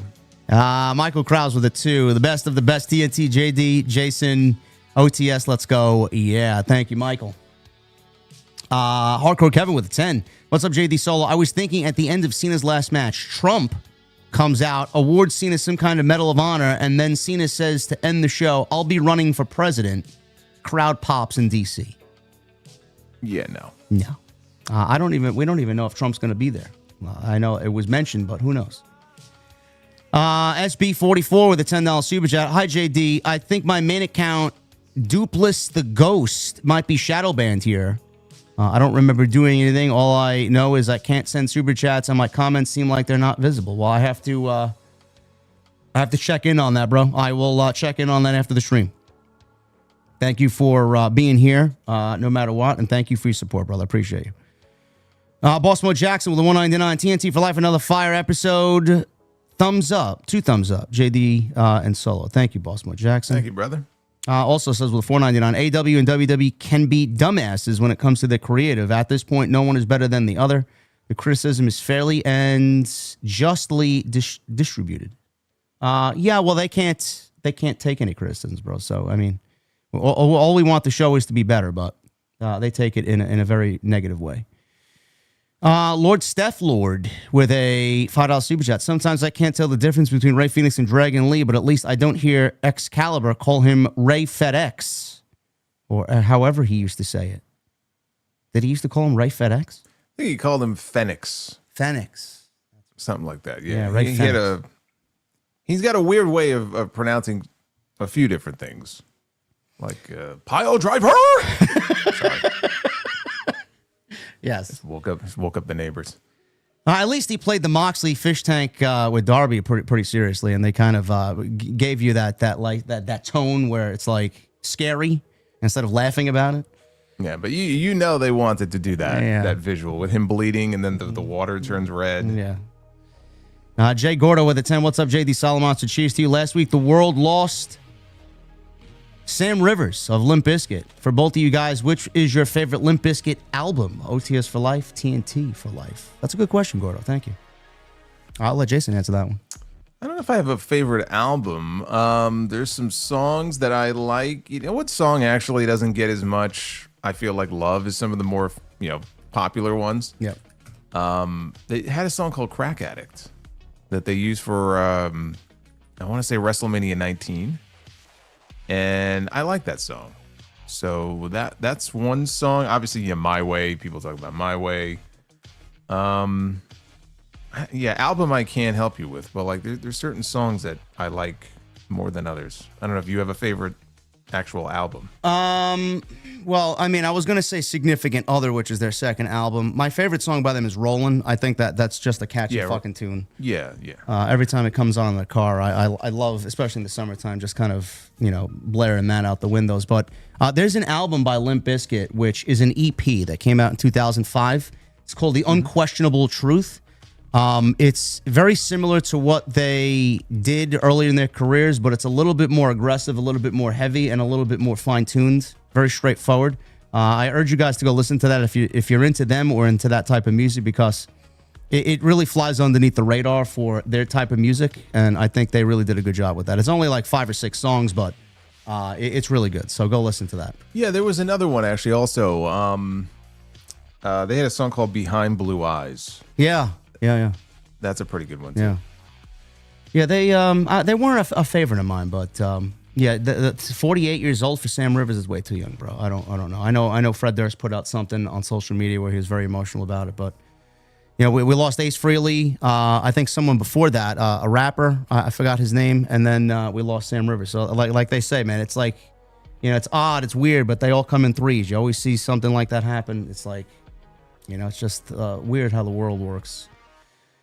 Gordo, thank you, brother. Boss Mo Jackson with a $9.99. People are clamoring for the return of Vince, not realizing he's the reason that the company was failing. Everyone complained for him to leave. Now they want him back. He started the circus. People forget nothing changes if he returns. He's too old. Yeah, did you see him at his last court appearance? He looks like legitimate. We say it all the time. Looks like a fucking cartoon villain. He's got the salt and pepper hair. His eyebrows look all fucking disjointed. I don't know what. Well, he was all Botoxed up. I know that. Yeah. But he had a line of people waiting for his autograph outside the courthouse. It's crazy. Gordo with a 10. With this story, with the aftermath of the division, I think the Brons are going to cause chaos on Saturday night's main event and lead the way of War Games. Cheers to the best of the best. Like we said earlier, bro, I don't think we're going to crown a new world champion. That's Saturday night's main event. I think something bigger is on the horizon, hopefully. I'm still trying to figure out how was he going 90 miles an hour on a Thursday at 9 o'clock in the morning on the Merritt Parkway. On the day Hulk Hogan passed away. Yeah, but like, is the Merritt Parkway that wide open at 9 o'clock in the morning on a weekday that he could be driving 90 miles an hour? Connecticut traffic, bro, I'm going to say no. But he got a slap on the wrist, so he got a good lawyer, so good for him. Yeah. Michelle Moran with a 5. Already, I miss Seth on TV. Think he restarts his feud with Punk when he gets back. How do you see War Games shaping up now, and where the hell is Randy Orton? Well, we talked about Punk. I don't want to see Rollins and Punk. I don't think Jason wants to either. I think if Rollins comes back, he targets Breaker. I mean, that's the natural progression. And I do think that they eventually do build to a Rollins-Romans match. War Games, I think it ends up being MFTs and Wyatts. And Randy Orton, we'll see him soon enough. I think he's going to be integrated into the Cody and McIntyre stuff. Emoji Matt with a 199. What do you call a fish with no eyes? A fish. F-S-H. Fish. Yeah, but see, that would be a fish with no eye. Yeah. You said eyes. Well, he said eyes. Well, you fucked up the joke. Yeah, well. Emoji Matt, don't quit your day job, bro, please.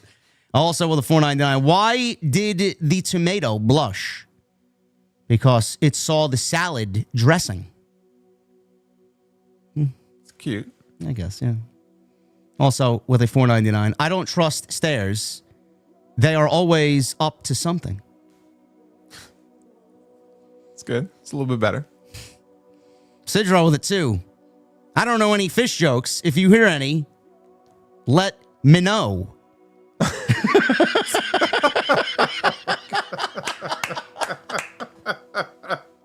I hate that I laughed at that too, man. Damn it. God damn it. Oh my God, man. I hate that I laughed. All right, Sidro, you got him on joke 1, bro. You're good for the night. Ragnarok with a 5. Drinks up in your honor, gentlemen. In your opinion, who got the worst treatment by booking? John Morrison in WWE or Matt Morgan in TNA? John Morrison in WWE. Oh, I didn't watch TNA, so I may have to go with Morrison by default. What was so bad about Matt Morgan in TNA? I don't know. I mean, I guess maybe that they didn't do more with him. He had a decent run there, but like Morrison should have been much bigger than he was. Now he's just with what's his name? The fucking male model guys on Ring of Honor. MXM. Yeah, MXM. Yeah, that's where he is. Kyle the Ginger with a $5 super chat just announced LA Park and Mr. Iguana versus Javon Evans and Leon Slater at Halloween Havoc. What? Instead of giving us a rematch between the two, they got LA Park and Mr. Iguana. Well, it's Halloween. Yes, I guess so. I mean, what happened with Dark State attacking them? Nothing there? Further proving that ending was complete shit. Well, I think they're doing something, I think, with Hardys and Dark State. I did see a segment from NXT last week. It was the Hardys with Javon and Leon. And the Hardys were like, man, we're sorry, but that was Dark State like sending a message to us. So obviously they're going to have a rematch between the two teams, and I don't fucking know. Wow. Hopefully we'll get to see Javon and Leon at some point with a proper finish. Sidro with a 5. What is it when a chickpea is murdered? Homicide. And when Uncle Frank passed, he wanted to be cremated and put in a beer mug. Now he's Frankenstein.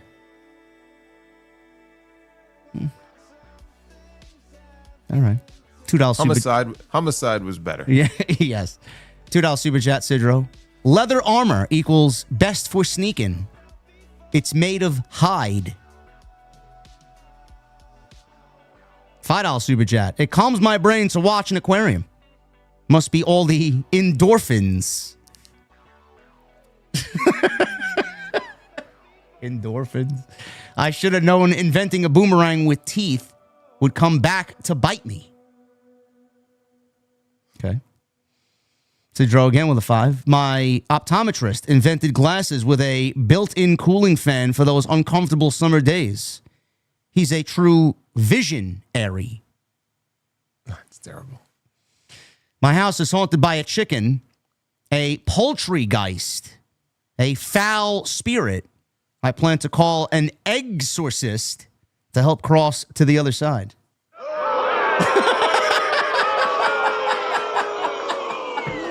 You suck. Oh my God, Sidro, I don't know where you pull that one out of, man. There's so many fucking non-funny words in that joke. What the fuck was that? I had to. I had no choice. OJ Max with a $14.99 coming to us from Australia, ×2. OJ from Australia. Maybe this is just me, but I'm glad that Bron didn't get the title right away because Seth is out. I'd like to see him winning it down the line soon when it's a better story.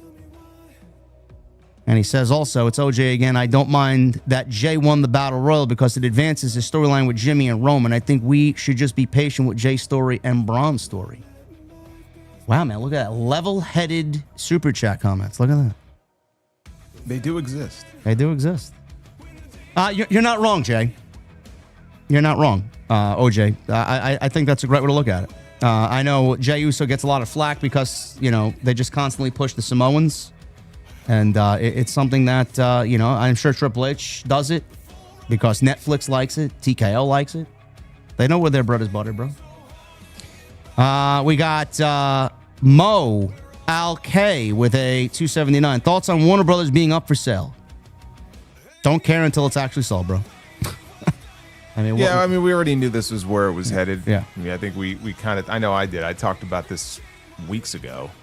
And right now they're exploring, right? But that's what WWE was doing. They were exploring strategic alternatives. It's the same language that we heard from WWE, and then eventually Endeavor came in, and we all know what happened. So still very early in the process. As far as what impact it would have on AEW or anything else, nobody knows. Yeah. It's very early. Bossmo Jax with a $4.99. Sol Ruka's finisher is badass, but it's illogical. Her opponents look stupid waiting for it and positioning for it. It's cringe. She needs an alternative cutter finish. I love Sol Ruka. Well, I mean, one instance where Charlotte looked like she was out of position and took it bad doesn't make it a bad finish. Do I think it should be something she does every time she finishes a match? No. It is something that I think is going to have long-term effects on her career. Just look at the O-face by Athena. I mean, it's just like the same thing. It's a great fucking move. It's one of my favorite finishes in wrestling, but it's not going to be long-term good for her health. No, I mean, Kyrie's insane elbow isn't going to be either. Yeah. I think she should add another finish and use it when the big moments happen. That's my opinion on Sol Ruka. Boots with a 2.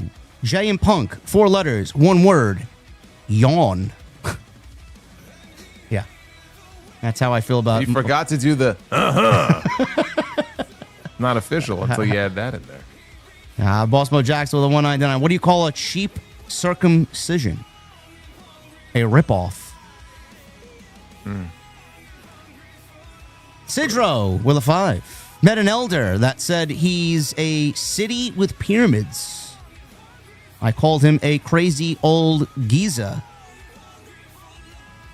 And I prefer my soft cheeses at cold temperatures. I enjoy the cool bries. That's awful. Oh, cool breeze. I'm sorry. I don't eat brie. I hate brie. They're getting worse. Bella? No. The cheese. Oh, the cheese. The cheese, yes. I see. The cheese. Yes, the cheese. Sorry. Yeah, I don't like cheese at all anymore. Well, you can't have it. We're in the same boat. Bossmo Jax with a $4.99. My grandfather said I'm too reliant on technology, so I called him a hypocrite and unplugged his life support. $4.99. Bossmo Jackson. The cemetery is so overcrowded, people are just dying to get in. Where did you get those jokes from, bro? Seriously. Alex with a 5. Brother JD and Solo, love it, indifferent, hate it. Jericho returns and is revealed to be the new leader of the Vision. I'll let Jason answer this one. Hate it. Hate it. Hate it. Yeah, I don't like that one, man. I'm gonna have to go hate it. Do you want Bron Breakker and Bronson Reed to be sucked into the Jericho vortex? No. Bron Breakker is doing okay without Chris Jericho. Bass Beers with a 2. A Nightmare on Yeet Street. Yeah, you know what? That's not a bad tagline for that show. No. Especially coming the day after Halloween. Yeah. Hollywood Guy with a 10. What did you guys think of Old Man Sting with the white hair and goatee? He looked crazy. And with Cody in AEW, it was great. I wonder if Cody didn't leave, would AEW be better? Old Man Sting is great. Yeah. Old Man Sting is badass. Yep. And there are enough issues that AEW has that while certain things might be better, it would not, cure all of their ills. Yeah, I think if Cody was there, he would have at least been a strong opinion to at least reason with Tony Khan. Right now, I don't think he has that. I just think he has a lot of yes men and he does what he wants and nobody will challenge him on anything. Dalton Meister with a $5 super chat. I still think that they could make the Jey Uso story good. I think a heel Jey Uso wouldn't be too bad if they can do it correctly. They may be. It's an option. That's why I brought it up. I brought it up last night on my show. I brought it up here with Jason. I mean, they could be doing Jimmy and Jey again at WrestleMania because they wanted to do a redo because the first match was so terrible.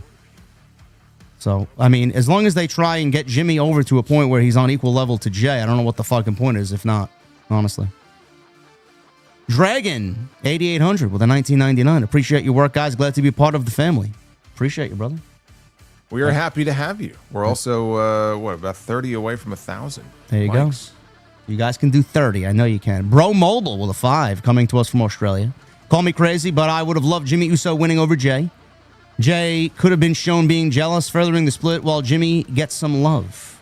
So you want Jimmy Uso versus CM Punk at Saturday Night's Main Event. Wow, I didn't think I could hear of a worse match than CM Punk against Jey Uso, but I stand corrected. I love the creativity, Bro Mobile, but no. HH Media, $2 super chat. Hashtag anyone but Jey. Yeah, Jay's not getting any love from the IWC, bro. Hollywood Guy with a 5. Do you guys think that they should put a viewer discretion is advised on TV or maybe giving an adults only rating? I'm assuming you're talking about AEW. Bro, I said this in my video yesterday, which I didn't understand the social media discourse. If you're a parent, you should do the right thing and parent your children and guide them to watch what you want them to watch and what's suitable for them to watch. And then if it's something like that, don't allow them to watch it until they're of age. I've had several people, in my family not let their kids watch what I thought was innocent. And they were like, no, we don't want our children watching that yet. So it's like, it's fine. Well, I don't even know what TV rating Dynamite has. I thought it had TV 14. Does it have TV PG? I honestly, now that you mentioned, I don't even know. I don't even look for it because I was assuming I thought it was TV 14. All right. I mean, TV 14 is the rating it should have. Yeah. So I don't really see what the issue is. I mean, you know what you're getting with the show. And if you've seen enough of the show, you know exactly that they love their hardcore elements. So it's like, you're what getting you're blood, you're getting barbed wire, you're getting thumbtacks, glass. Like you can't, you can't pretend that you don't know what you're getting with the show. Now, if you're a newer viewer, you'll know pretty quick, what you're getting. But I can't imagine that show has anything less than a TV 14 rating. Chief Dunder with a $9.99. Why do you thinking major promotions prioritize tag team wrestling? It's personally why don't you think major promotions prioritize tag team wrestling? Personally, my favorite type of match, the Black and Gold era with FTR and American Alpha, was really good era. Yeah, I don't know, man. It's like they're hot and cold. They like it and then they don't. They like it, then they don't. Vince hated it. AEW was built on it, and now WWE seemingly is just lost on it. So because they don't think it sells. It's not ever going to be the primary selling point. You know, that's always going to be singles wrestling, like one-on-one, head-to-head, tag team. And that's why Eric Bischoff didn't like it either. Like, they don't believe tag team wrestling sells. Matzo Balls with a $9.99. Dice. Old Mother Hubbard took the clipboard. She couldn't leave well enough alone, and once she bent over, Sarita took over. Oh. Gave Amanda a piece of her own. I'm assuming you're talking about Amanda Huber. Yeah, man. Yeah, I seen it. It's crazy.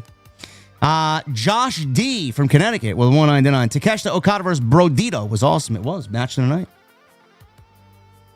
Boots $5 super chat. After Sting broke the fish tank, I was expecting a drop toe hold move with somebody landing on top of the fish tank. Oh my God! Can you imagine? Yes, I could.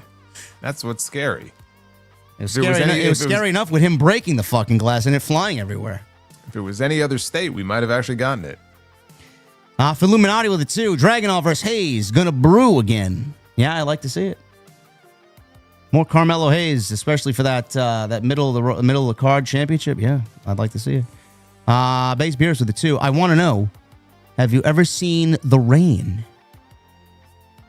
Have you? I am a Rod Stewart fan.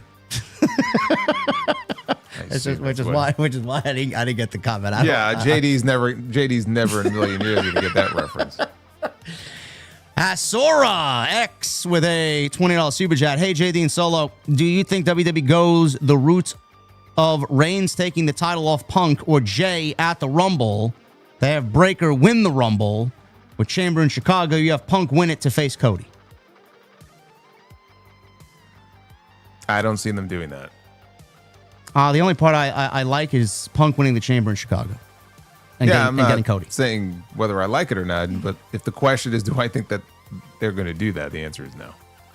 Is Reigns even going to be on TV to warrant a World Heavyweight Championship run? We don't know. He's wrestled less and less matches every year. I think at this point he's got 4 matches this year. 5 matches, maybe. Yeah, and again, I do wonder, how much of that is maybe health related.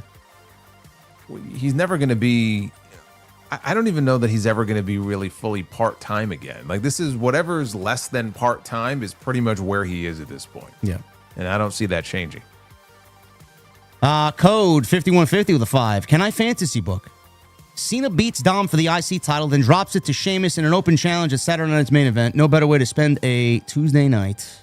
TNT for life. Hey, you guys are really on this Cena IC title kick, huh? I don't think so. I don't think so. I don't really know what they do. If they're going to do a Deadly Games tournament, I mean, the rumor was John Cena's going to get his own tournament to find out who his final opponent's going to be. So I think that may be out the window. Sheamus as his final opponent? I mean, I want to see it, but not for his final match, no. No, I mean, again, he's got an appearance on Raw in Boston. And he's got an appearance on Raw the next week in Madison Square Garden. If you're going to do a Cena-Sheamus match, that would be the place to do it. Sheamus has just been so just marginalized and just put on the back burner. I don't even know that Triple H has him in his mind for a match with Cena. No. But if it was going to happen, it would have to be on TV. Like, there's no chance. There's no chance that Sheamus is his final opponent. Unless they do some sort of gimmick where he is literally doing like a gauntlet where he's running the gauntlet. And the gauntlet is filled with people that he's faced before and maybe a couple of new faces. Short of something like that, you're not getting it. Did you happen to hear that Vince Russo has sources that said that John Cena is unhappy with his run? Which, I mean, if we asked him behind closed doors, he'd probably say yes.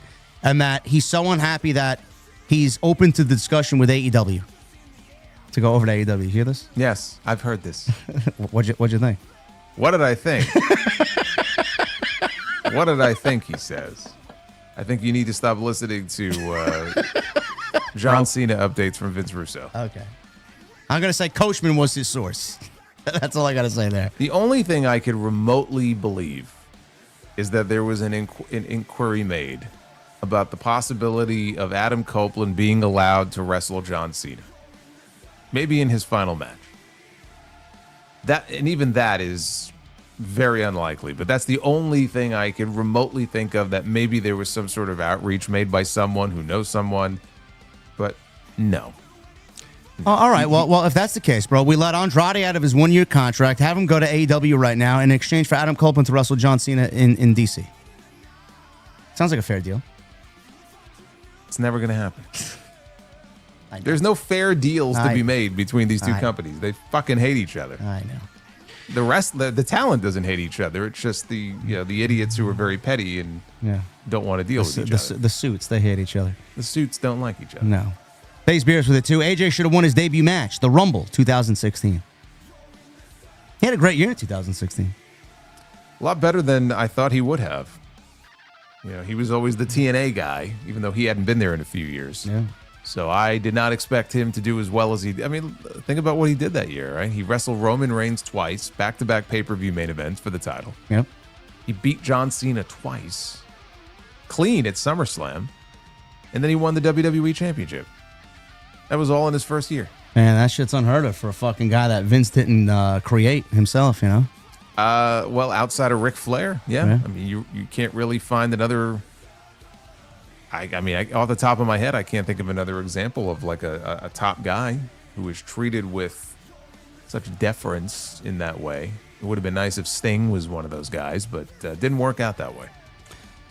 Thank you, Base Beers. Baltimore Jackson with 199. Do you guys have girlfriends asking for a friend? I don't kiss and tell.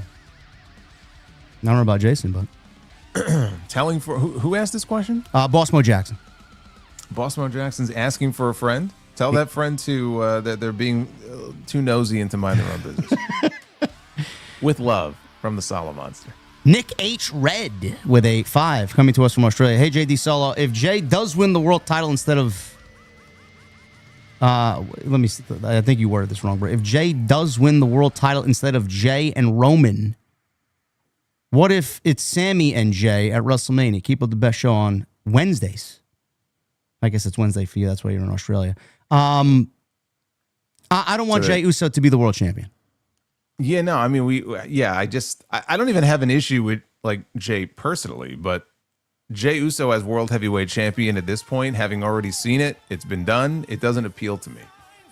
There is history. There's a friendship there between Jey and Sammy. Sammy could win the Rumble, I guess, and then challenge Jey, but I don't have any great desire to see that as the WrestleMania match.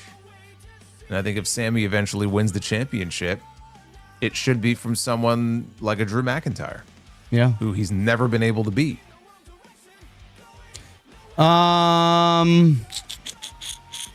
Cornell Bryant with a 499. Thoughts on the return of Brock Lesnar making the ladies in the locker room feel the ick, per Meltzer, by the way. Well, it's something that I think we both brought up anyway. It's just a common human thing, a common human feeling. Like someone like that who's still very much in an open case, coming back to the locker room with what he's being accused of. I mean, it's only just natural human feeling. So we don't know if it's true or not, and it's coming from Meltzer. He's been right, he's been wrong. He's just been very 50-50. Melee, Sidro, $2 super chat. Can we discuss how amazing Becky's promo was? Yes, it was one of the best parts of the show last night. I think Becky's doing the best work of her career, honestly. What'd you call him? A penguin something prick? Penguin. God, what was the insult? A penguin-faced prick? No? Maybe. Yeah, she called him a prick, though, for sure. Base Beers with it, too. I don't want to fart. I don't want to, but I can't help it after I have certain foods. Illuminati with a 5. Why am I not surprised that the guy with the hairstyle of a skunk is into farts? Well, now we know, man. Reading the report from the case, now we know why. Penguin-suited prick. Yes. Okay.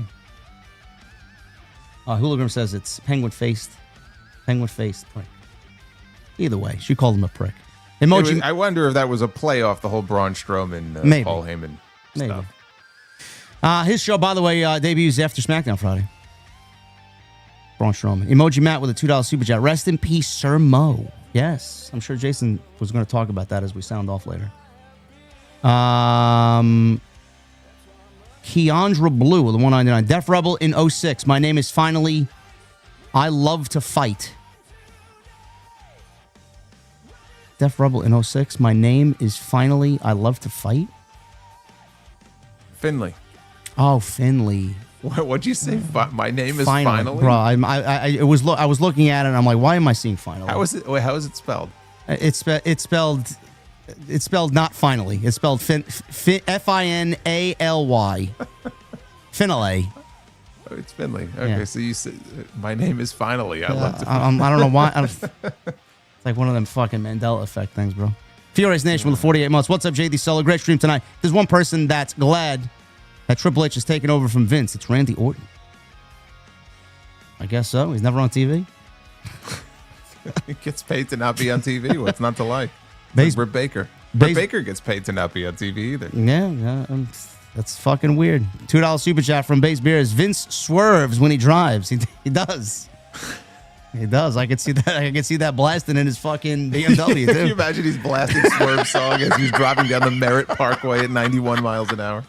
Oh my god. Furious Nation with a 199. Thoughts on Great shit, pal. Furious Nation, thoughts on 3 Days Grace and Disturbed. Don't care for 3 Days Grace. I am a fan of Disturbed. I don't mind 3 Days Grace. I'm not like a huge fan, and I like Disturbed. Base Beers with a 2. Muhammad Hassan theme. The theme is for WrestleMania 43. No, that's not going to be the case. No. Duff's Vids with a 199. As a fellow joke teller, those fish jokes were carp.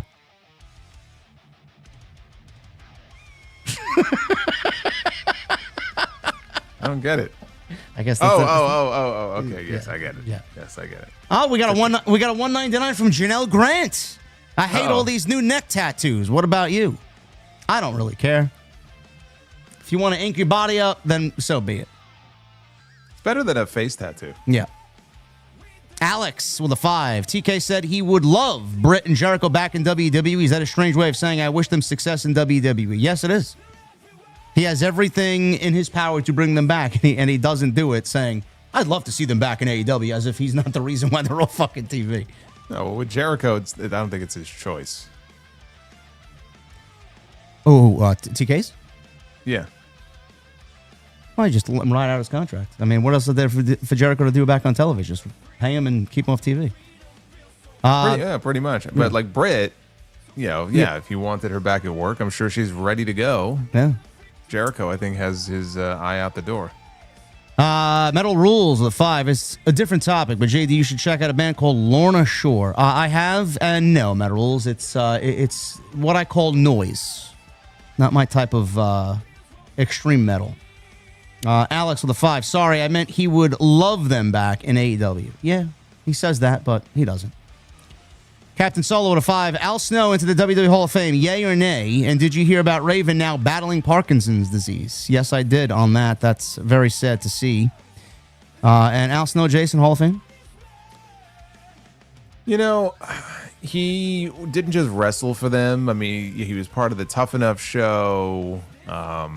I know he's been part of like OVW for a while. I feel like he was also super over during a period where, arguably it was their hottest period in the history of the company. So there are people who are in who I think if you're going to rank them, Al Snow should probably be in if they're in. So I'll go yay. I'll go yay. Yeah, I'm going to go yay on the 2. Duff Ziz with the 499. What weighs more, a gallon of water or a gallon of butane? A gallon of water, because butane's a lighter fluid. HH Media with it 2. The sickos do PG-13 things to jars of mayo. I don't want to know anything they do. Rock Hawk with a 5. Wanted to try my luck at a joke. I farted in my wallet, and now I have gas money.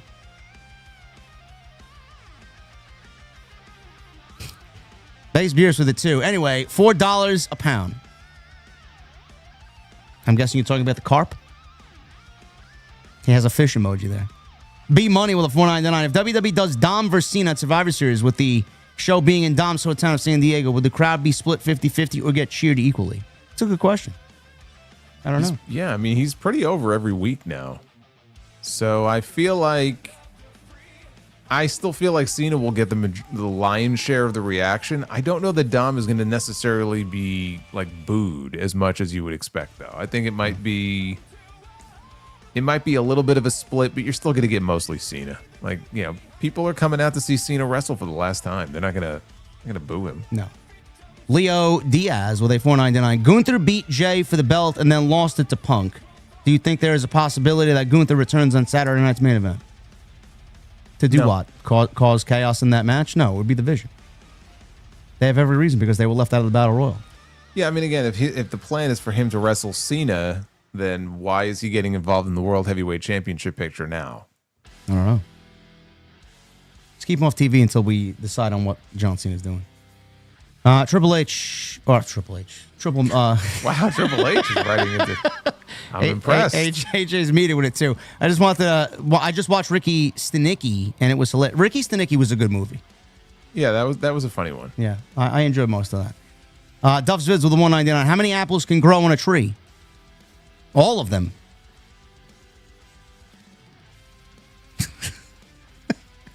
I don't get it. I don't get it either. All of them. All of them? How many apples can grow on a tree? Yeah, I'm out to lunch on this one. Oh man, Cornell Bryant with a 499. Big Show. He wasn't really a Vince creation. Got pushed to the moon. Also Jericho, a la Styles and Flair. Yeah, well, Big Show was like 7 foot tall though. I mean, Vince loves his giants. He sees them as attractions. That's why he wanted to push Omos so heavily. Dove's Viz with a 499. I built a model of Mount Everest, and my nephew asked, "Is it to scale?" I said, "No, it's to look at." You got to smile out of him, Dove. Colin, 499. JD, have you ever thought about making a Discord for your community/subscribers? There is one. I just don't use it. I should post it in the community for all my VIPs, which I'll probably do later. Now that you asked. Base Beers with a 2. Jim Carrey or Eddie Murphy? Ooh. I'm going to go Jim Carrey. Eddie Murphy. There you go. Dr. Scorpio with a 10. Just showing love and appreciation to you both. Wish us luck against your favorite team in the Dodgers in the World Series. Lord knows we need it. LOL. Let's go Jays. We're going Jays, bro. We want to root for the underdog. We need a salary cap. The Dodgers are getting out of hand. Emoji Matt with a $2 super chat. Demolition for Hall of Fame. Yes. Base Beers with a 2. Pepper for Hall of Fame. Al Snow's dog. Justice for Pepper. Yeah. Yes. Ween Earfits with a 199. Best dog. I don't know. Matilda, Farrow, Larry, Pepper. Now we're rating dogs. I'm gonna go Farrow. What are we doing here? Is this like a fuck, marry, kill question? What is it? What is with? I'm gonna go Farrow. I got weirdos. I'm gonna go Larry because Larry's been through a lot of shit. Yeah, and he has persevered. Yes, he's persevered. Poor Larry. And finally, Base Beers for the 2. Rest in peace, Nicole Bass. Is that true? I mean, Nicole Bass has been dead since 2017. So I didn't know. It's a little late, but yes, rest in peace, Nicole Bass. Thank you, Base Beers. Well, I want to add one. Well, since we're doing that, I want to add one too. Rest in peace, Abraham Lincoln, too, while we're at it. So that's what we're gonna do. All right, guys. Thank you for a great show tonight, man. Thank you for all the support, Jason and I appreciate it. We'll be back next week, 8:30, Tuesday Night Titans. And as usual, I'm going to leave it to this man right here to sound us off for a great week right here on TNT. Yeah, I mean, someone mentioned before Sir Mo passed away. One half of Men on a Mission, Bobby Horn. He was 58 years old. He had a lot of health issues recently. Some people might forget that Men on a Mission actually did hold the tag team titles. I believe it was for all of 2 days. But they had their run in the company, and they never brought him back for any kind of, cameos like they did so many other wrestlers over the years. And I did read that I believe he had a kidney transplant a number of years ago. I believe he may have needed another one, and it was going to cost somewhere around $30,000. And, his logic was, he gets these notices in the mail all the time from WWE saying that they will fully pay for drug rehab, for any of their former talents. And he said that I don't need drug rehab. I need a new kidney to stay alive, and it would probably, cost less than drug rehab would cost. which when you think about it in those terms actually makes a lot of sense. So it was sad to hear about that, but I did want to mention that because there were a lot of other wrestlers who chimed in who knew him and worked with him, who had very positive things to say about him, but both members now met on a mission. They're both gone. Yeah, when they first burst onto the scene, I was a big fan of those guys. They were just, to me, just charismatic and lively and just uplifting. They were a great duo in those early years of Men in Action. I still remember that WrestleMania 10 rap. Yeah, that shit was great. Song? Yeah. We got 3 more coming in here, and then we'll get out of here. Gabe Owners with a 199. Thanks, guys. Tony Khan Slong Universe 293 Ass Eatery. What? Going on here? 199. He says Slong NY from JD, and then Furious Nation with the 499. Also, congrats to Matt Cardona. He won the ACW title this past Saturday in Poughkeepsie, which I happened to be at. Guy has truly reinvented himself. He's great. We love Cardona. The indie god. There he is. Thank you guys very much for a great show. We will see you next week right here on Tuesday Night Titans. Until then, guys, have a great week, and we'll see you guys later.